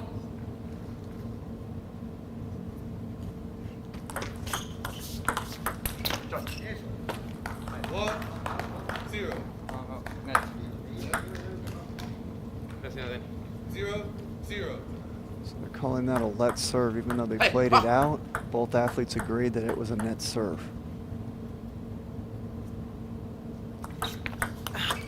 And that's a quality backhand banana flick on the receive there from Gomez.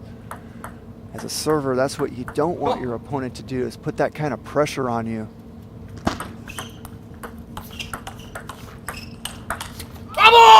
And right now, Gomez has the momentum.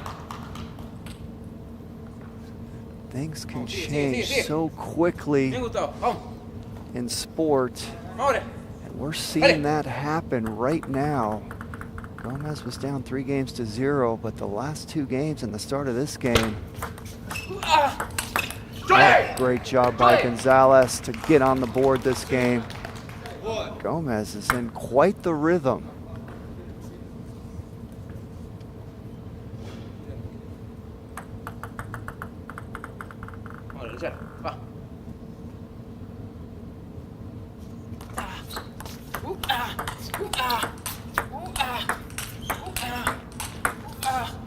How good was that from Gonzalez to get around on all those shots wide to his backhand using his forehand? That is just well done.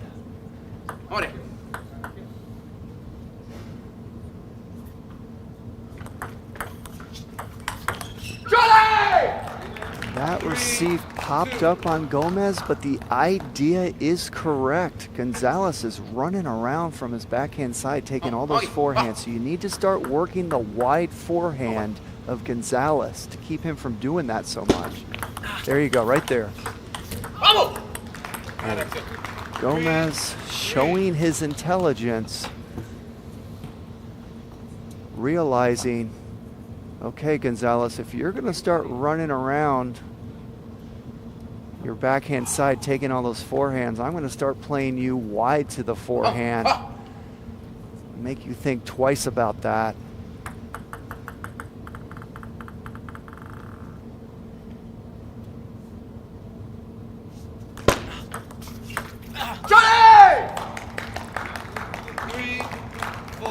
And that scream from Gonzalez was a relief scream because he popped that serve up. And that was an unforced error by Gomez. That feels good when you get those freebies. We call them freebies, where you shouldn't have won the point, but you did anyway. Oh, great receive there by Gonzalez. Reacting to that deep serve perfectly. So Gomez working the wide forehand even on a deep serve there, so you can see what Gomez is trying to do.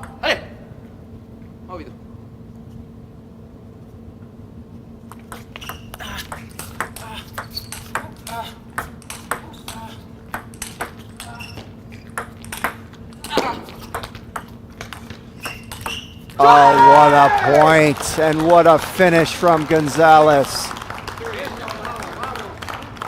Let's take a look at the end of that point right there, and then the finish.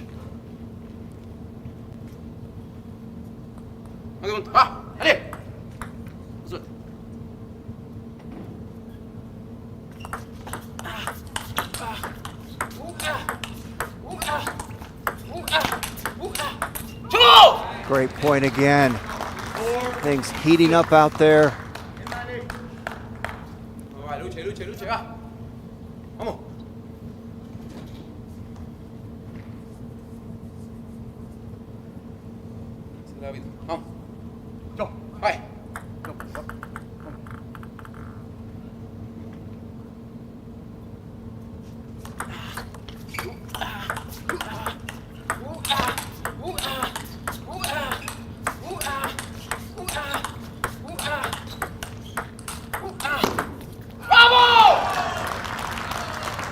And the rally of the match.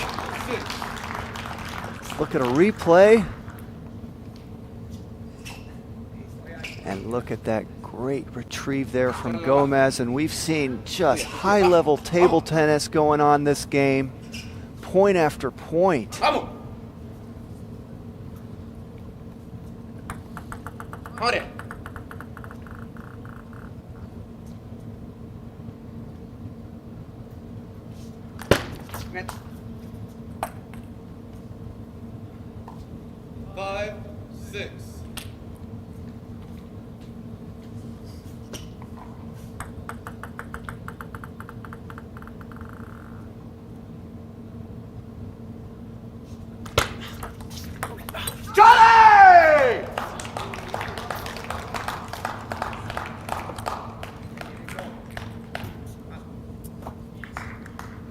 7, 5. Wait, tell me.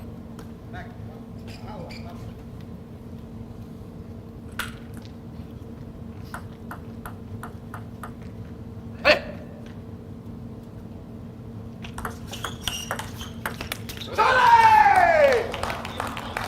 8, 5. Vamos, debut. Va. Dale. Abre.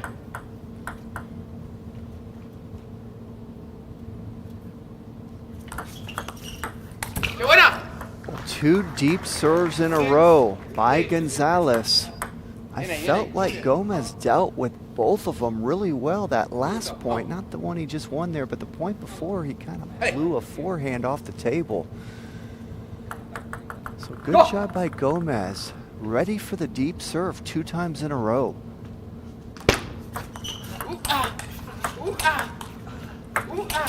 Oh, that one is a painful miss by Gomez. You can't afford to make those kind of mistakes at this point in the match.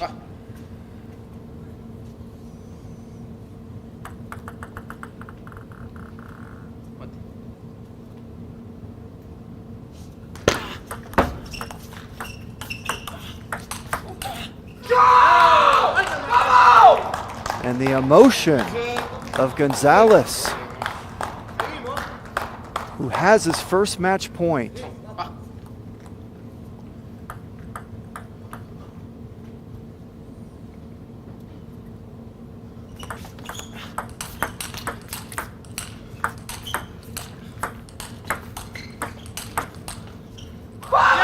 And Daniel Gonzalez does it in perfect fashion, using his legs and his forehand like he did so well the whole match, and he will advance to the Pan American Cup semifinals. Let's look at a replay of the last game. Look at that step around he was doing all game.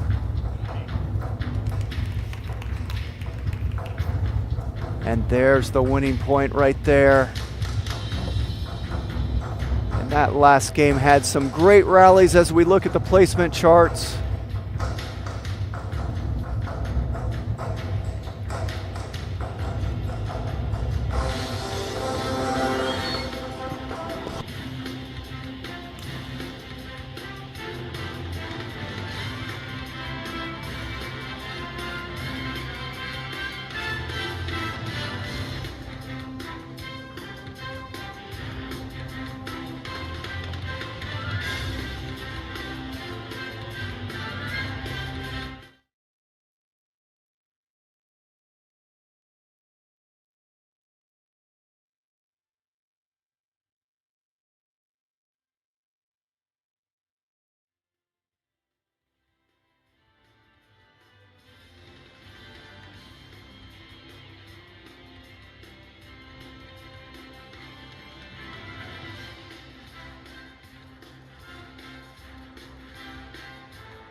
and gentlemen, please welcome the players for the women's singles quarterfinals. Representing Canada, Ivy Liao. And representing USA, the first ever Pan American Cup winner back in 2017, she's none other than Lily Jung.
Ladies and gentlemen, welcome to the 2024 Pan American Cup Women's Singles Quarterfinals.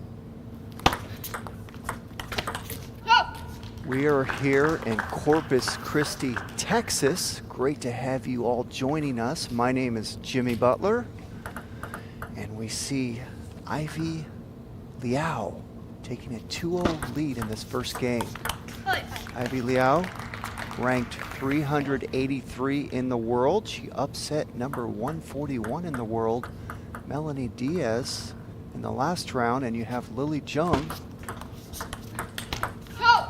ranked number 45 in the world. She's been as high as 22 in the world.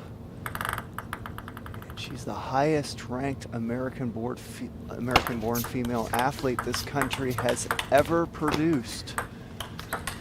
Charlie!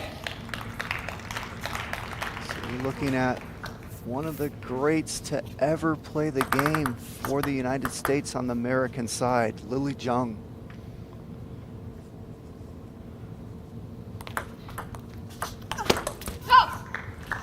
I've got to tell you how impressed I was with the game of Ivy Liao in the previous round. Ranked 383 in the world, facing 141 in the world, and she was dominant that match. She won 4 games to 1.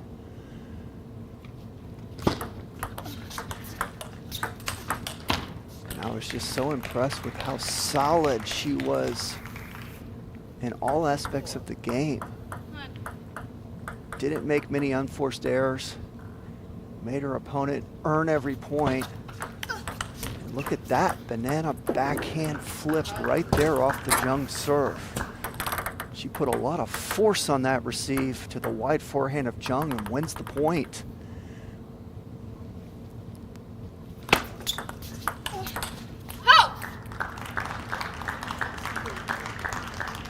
And Liao off to a great start this game. Lily Zheng is quite the opponent to play against. She gives you nothing for free.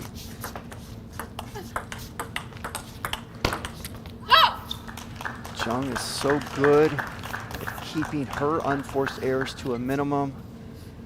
She is so good early in the points. She's not going to make a lot of mistakes. She's going to make you earn everything.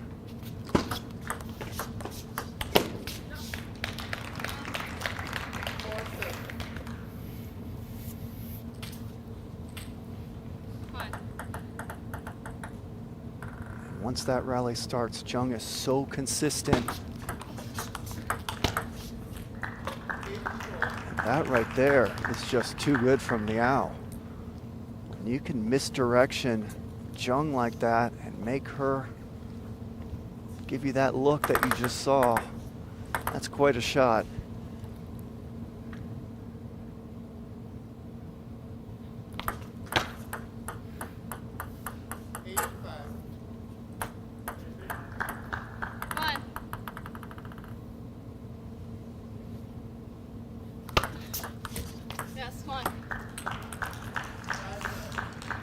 That's a rare early mistake by Zheng.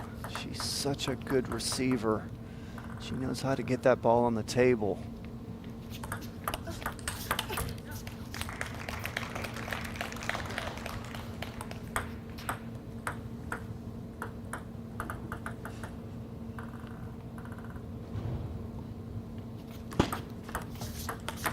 Oh, and there's the backhand of Zheng. Look at the speed and the force she put on that ball.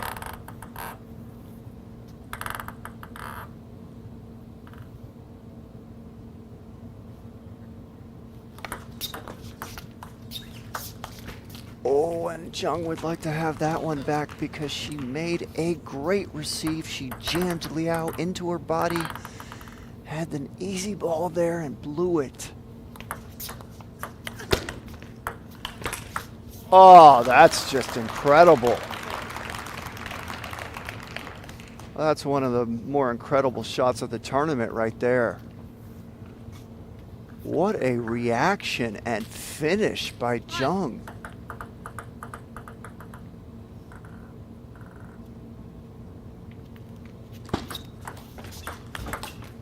Oh, and another pretty shot by Zheng, and she's only down a point.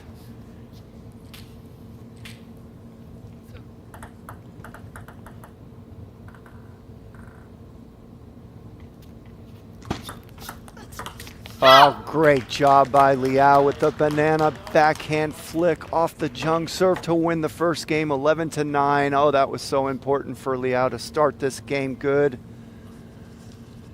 When you're such a big underdog, you want to get off to a good start and put pressure on your opponent. You don't want Jung coming out feeling comfortable from the first point.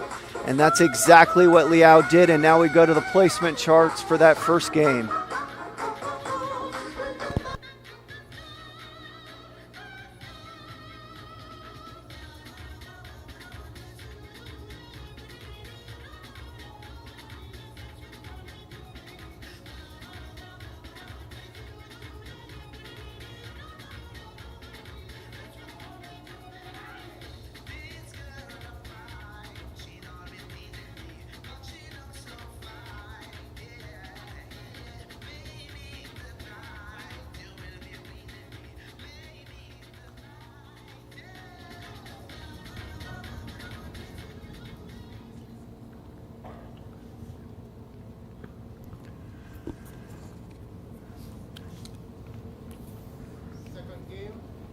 You know, as a viewer, when you watch world number 383, which is Ivy Liao against world number 45, Lily Jung, you expect Jung to have a relatively easy time.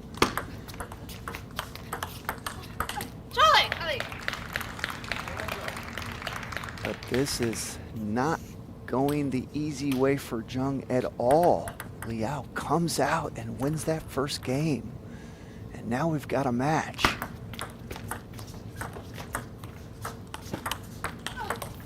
And look at that. Nice forehand there by Liao. Really working both sides of the table. She had a nice inside-out forehand to the Jung backhand and then a nice cross-court forehand to the Jung forehand.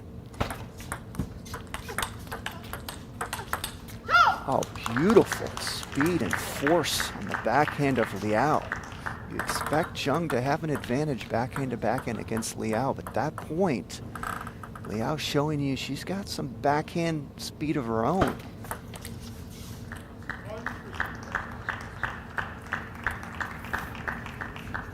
Liao off to a good start this game.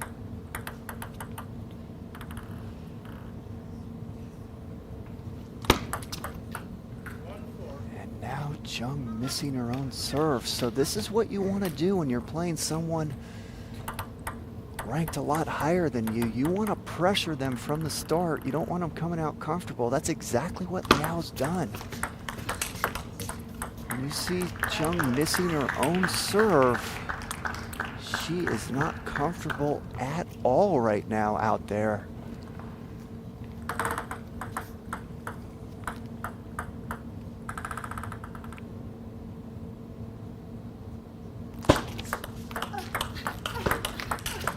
Oh my goodness. That is just too good by Liao. What a backhand forehand combination there.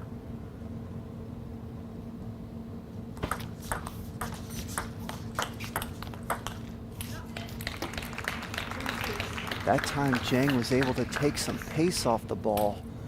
And looking at this match thus far, that's something Jung might want to think about doing more often.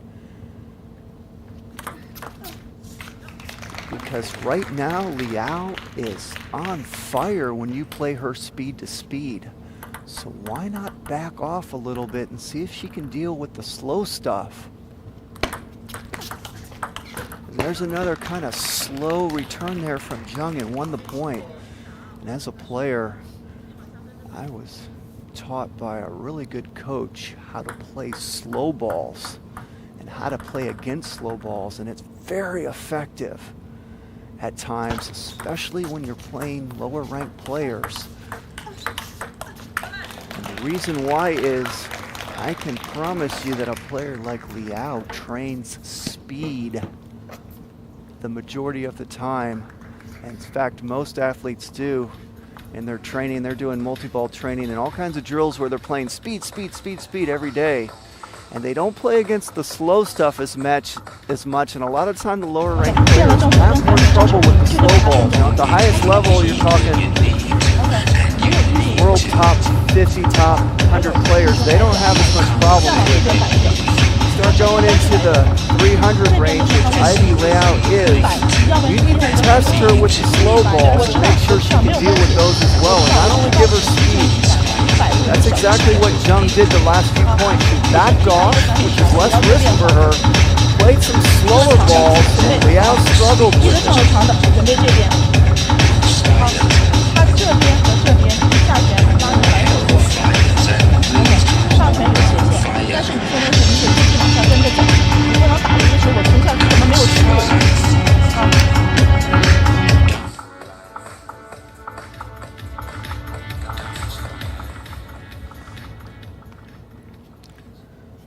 So let's see what Jung does now. Down 6-5, but successfully started taking pace off the ball and has won a number of points in a row doing that.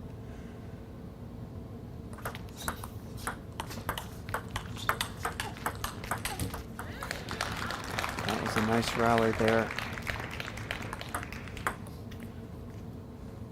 Jung there played the same speed of the ball. That means whatever speed Liao put at Jung, she played it back the same speed.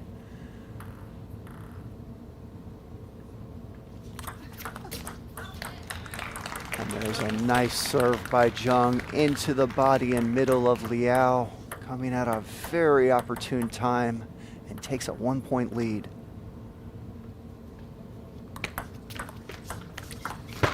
And that's a nice opening there from Jung. Didn't put too much pace on it.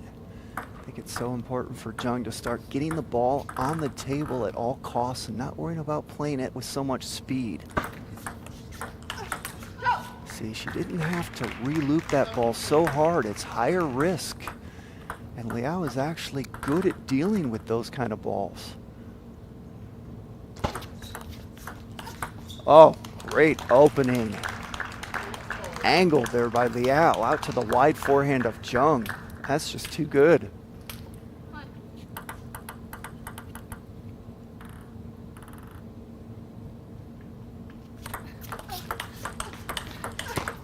Oh, and Liao catches the top of the net, but again, I don't like what Jung's doing out there. She's trying to play speed to speed against Liao, and when she backed off the balls earlier, she was winning a lot of points.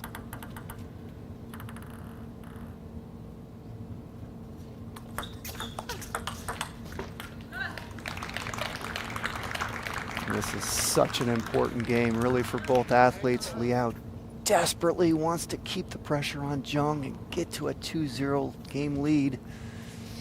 And the last thing Jung wants is to be down 0-2 because she'll start feeling the pressure more and more.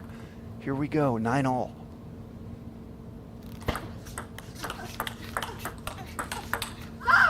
Again, Jung trying to outspeed Liao, and Liao is just too good at it. She loves the speed Jung's putting at her. Jung unwilling to back off yet on these balls. Oh, and that's one Liao wants to have back. Oh, she had such a great opportunity to win this game. You can't ask for a better receive than that. It was high right to her forehand.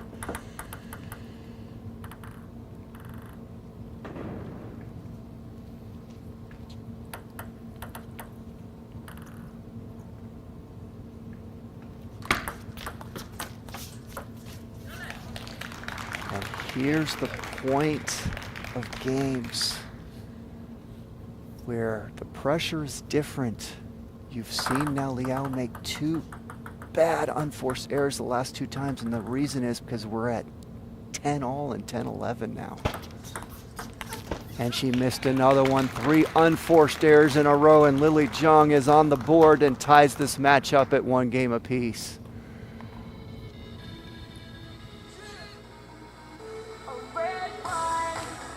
And let's look at a couple replays from that last game. There's the banana flick of Jung and a nice reaction there by Liao. And see, there's the speed. Liao likes that speed. I don't think Jung realizes earlier in that game that when she backed off the point, she started winning them, because when they came towards the end of the game, Jung started trying to beat Liao speed to speed, and I wouldn't recommend that from watching this match. Now we look at the placement charts.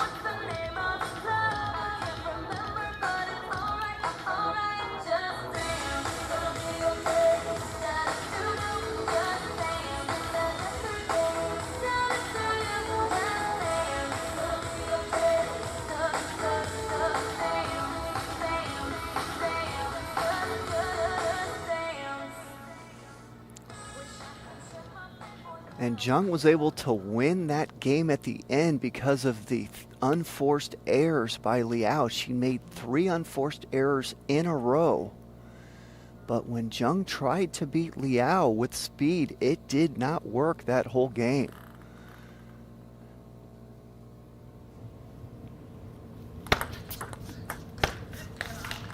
There's another unforced error, and that is the difficulty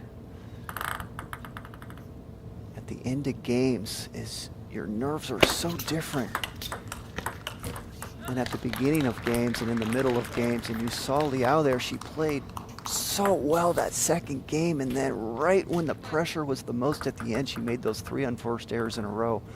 So difficult to close matches out at the end of games. Takes a lot of experience of playing tournaments and being in those situations, and frankly it takes losing games like Liao did last game to learn from them. Well, nice job by Jung coming out this game on fire, starting out 4-0.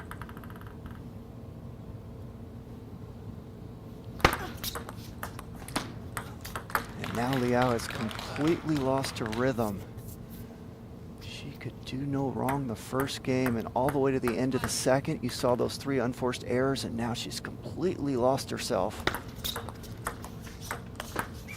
There's another .1 for Jung. And this is a good example of how athletes can go in and out of rhythm quickly.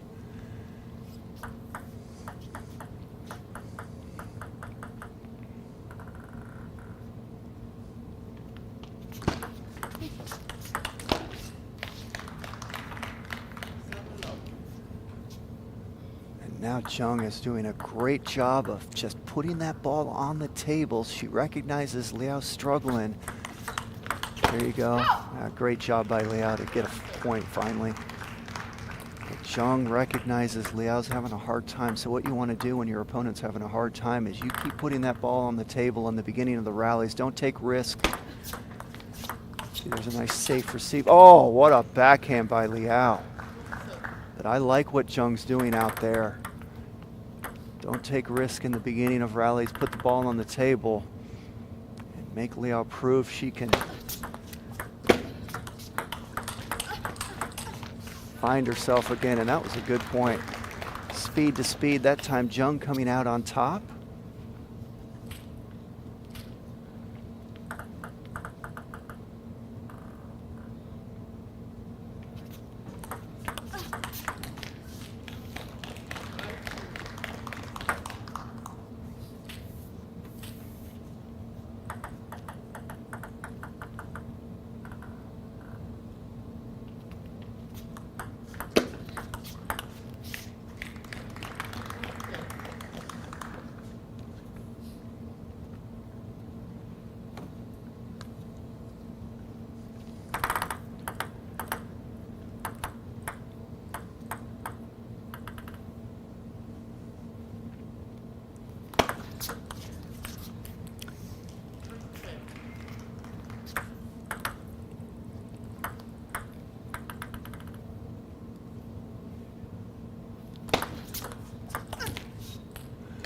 And Lily Jung wins the third game 11-3 in business-like fashion.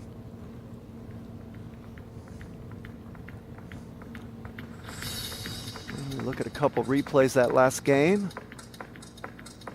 There's the nice opening backhand of Lily Jung. And a nice forehand down the line. Now we go to the placement charts for that last game.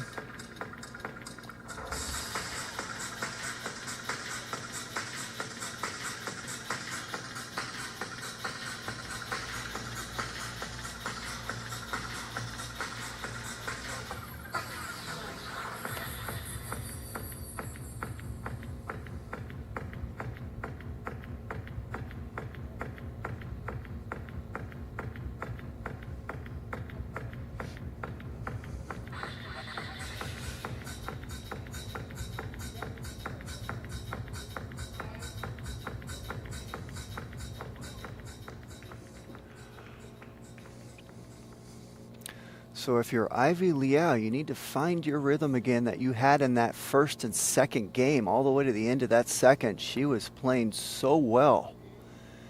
And if you're Lily Zheng, get that ball on the table early in the rally. Don't take big risks. And make Liao prove that she can find that rhythm she had in that first and second game. Good job there by Zheng. A nice medium speed forehand there.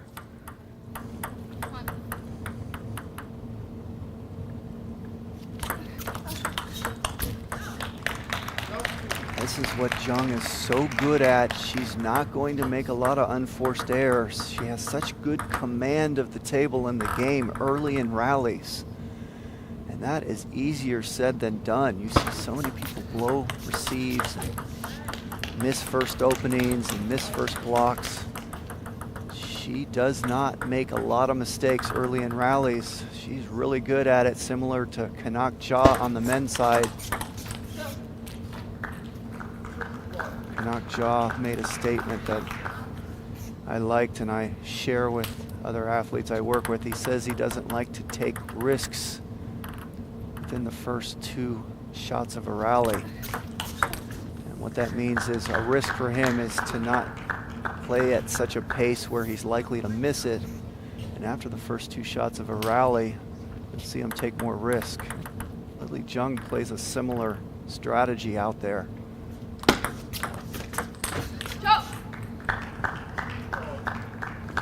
And that ball popped up. And usually when a ball goes that high, athletes tend to smack it pretty hard, and Zheng overplayed that ball. It's normally an easy ball for her.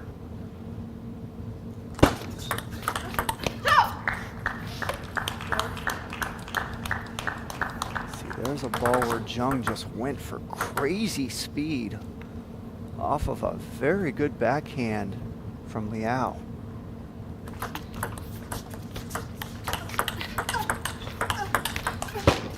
Oh, great job by Zheng there, and now some emotion for the first time in this match from her. She liked that point.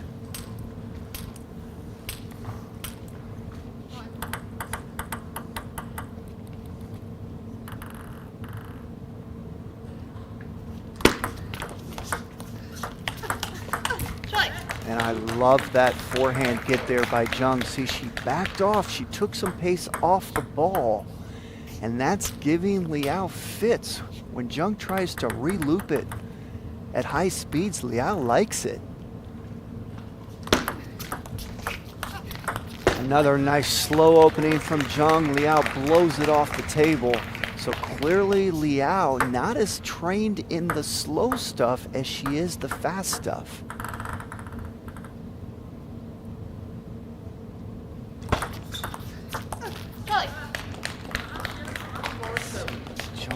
Game looks so easy. She just keeps putting every receive on the table, no unforced errors, making Liao earn everything. Oh, great serve there. Oh, she got Zheng to just blow that thing wide. That's just a good serve.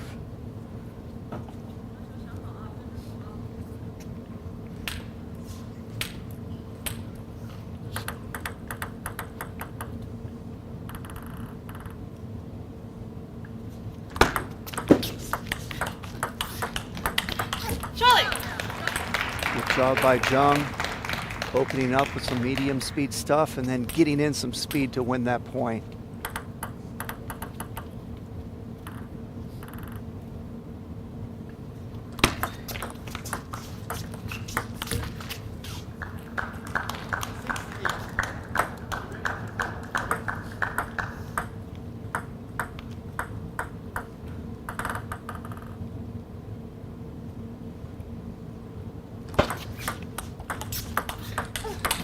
Oh, what a backhand from Zheng.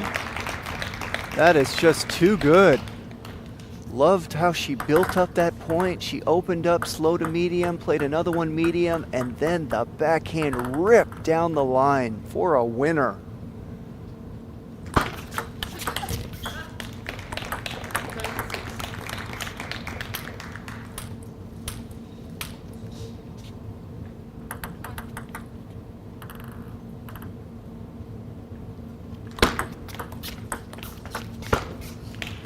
Lily Jung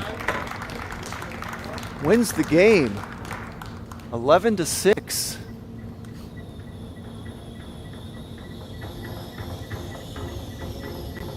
Look at a couple replays from that last game. That serve kind of went high on Liao, but she was able to win the point. And look at that backhand right there. You can't do it any better than that.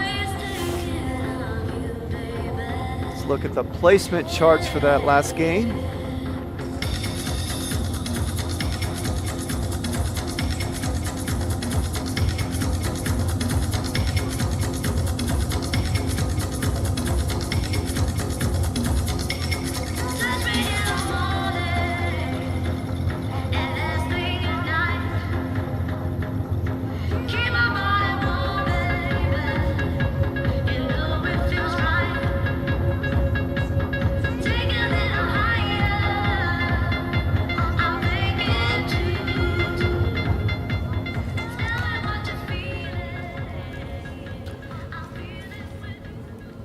Well, this match is a great example of how difficult it is to play someone ranked so highly like Lily Jung is, ranked 45 in the world. Liao ranked 383 in the world.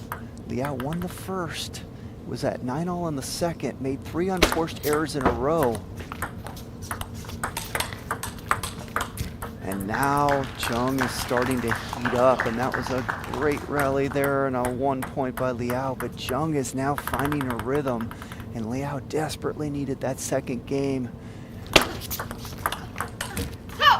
And it is tough sledding now once Jung starts finding herself out there.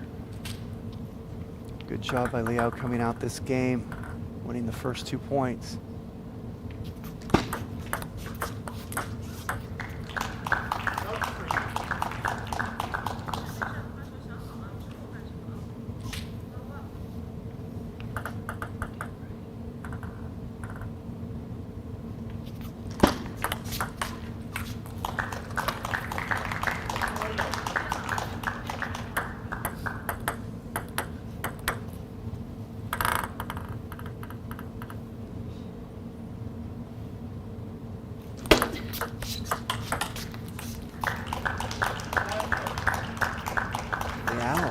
Nice run here. 5 points in a row to start this game. Can't ask for better than that.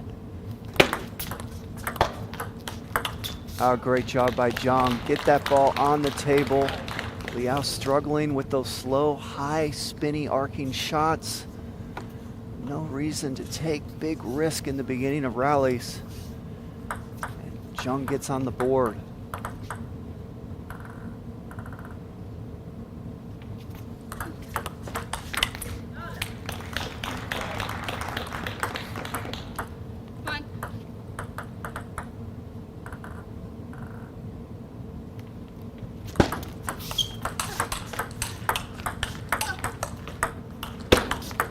And it's the change of pace of Jung that wins her that point. Both athletes started going speed to speed, but it was Jung that backed off, took some pace off the ball, and that got her that point.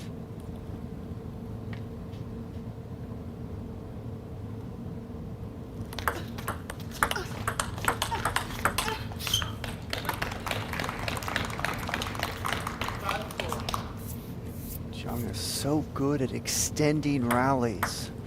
She keeps bringing another ball back and another ball back. Oh, great job by Liao. It all started with a good serve. She got Jung to pop it up a little, and then a beautiful step around finish.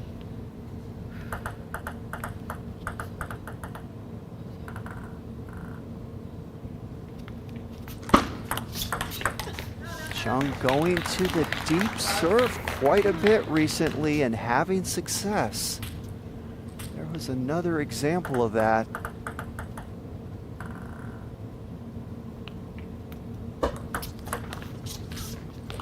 And another good serve, winning the point outright. Just like that, Liao started out 5-0. In the twinkling of an eye, we're at 6-all. Things change so quickly out there.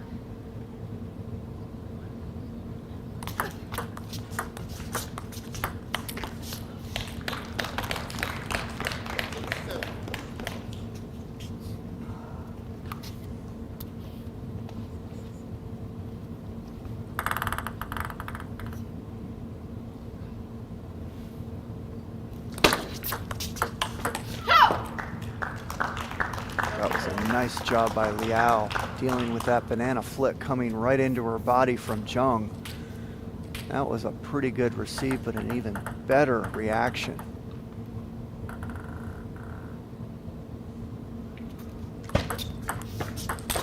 Oh, and there's that forehand flick Zheng missed earlier. That ball was high. That's usually a gimme. But she played it so hard, she missed it again. If she backs off, she probably doesn't miss that shot.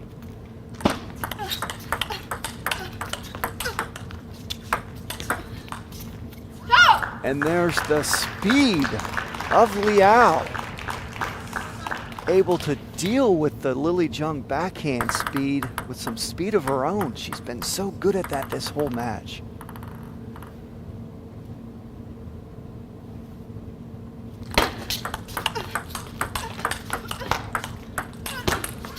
Oh, great job by Liao. I liked what Zheng did there. She backed off there late in the rally, took some pace off, but that time Liao dealt with it nicely.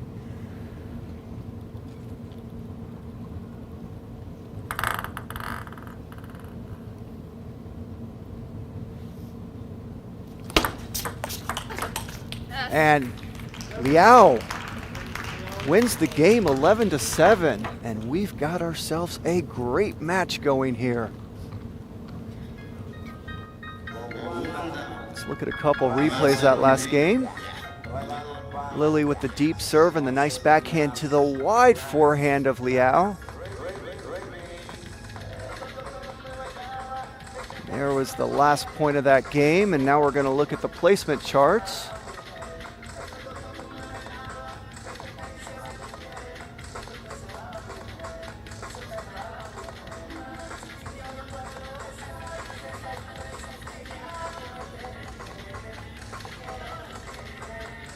You can see there Zheng served a lot of deep serves to the backhand of Liao. You see all the paint on the backhand side of Liao, whereas she served mostly to the short forehand of Zheng.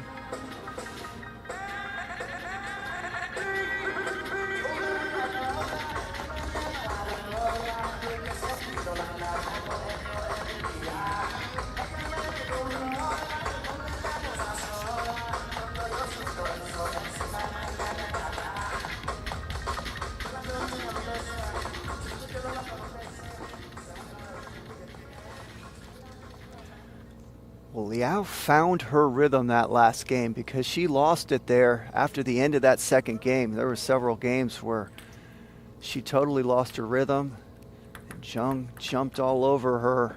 And that last game, Liao played fantastic.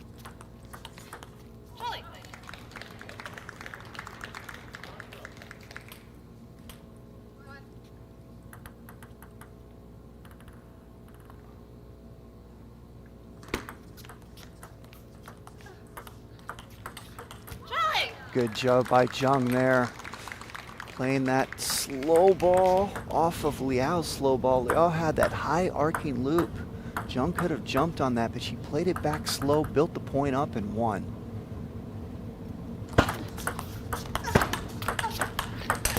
Charlie!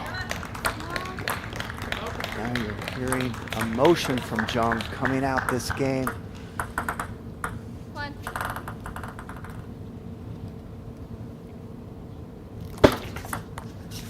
Great serve by Liao. We saw her do that serve previously. Zheng blew it off the side of the table. That time she blew it off the end of the table.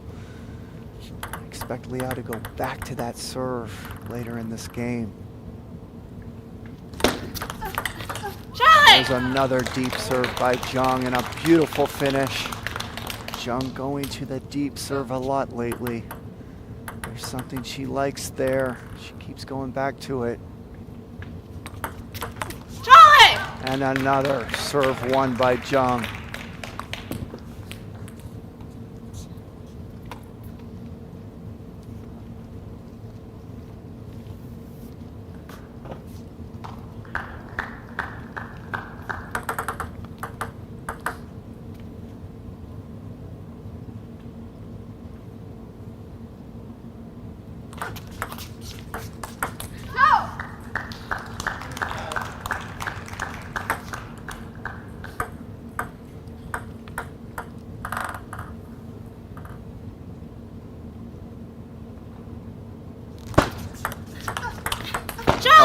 That's just beautiful speed. Zhang kept that ball so low to the net, and there was so much speed and force on it to the wide forehand of Liao. That's the Lily Zhang backhand that makes her so tough. Right now, Zhang finding a lot of success off her serve, getting all kinds of free points.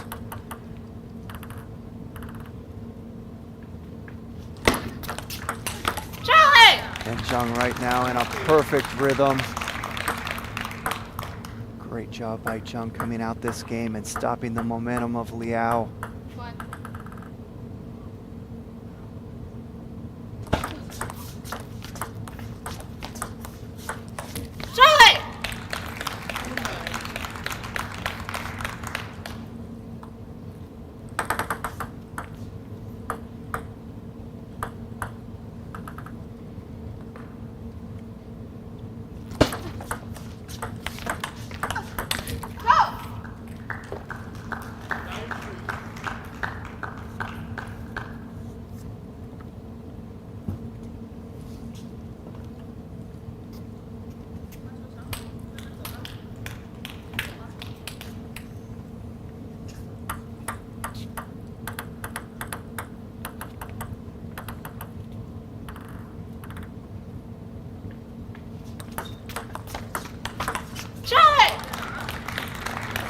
Lily Zhang with her first match point.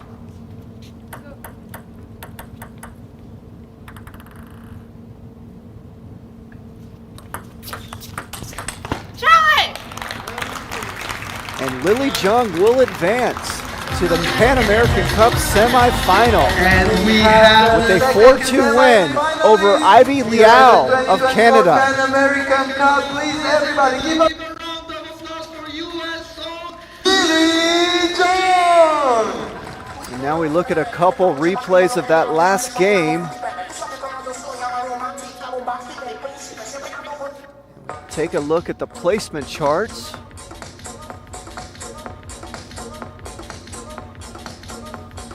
And we would welcome everybody to join us back for the second session, which starts at 5 p.m.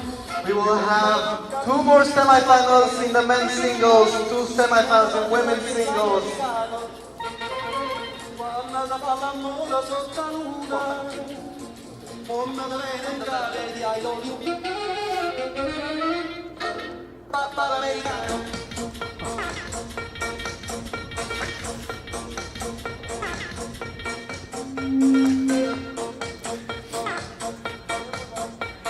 And we thank everyone for joining us this morning. And we will be back at 5 o'clock for another quarterfinal round in the men's singles, followed by women's singles quarterfinal rounds. Thank you so much, and we'll see you back soon.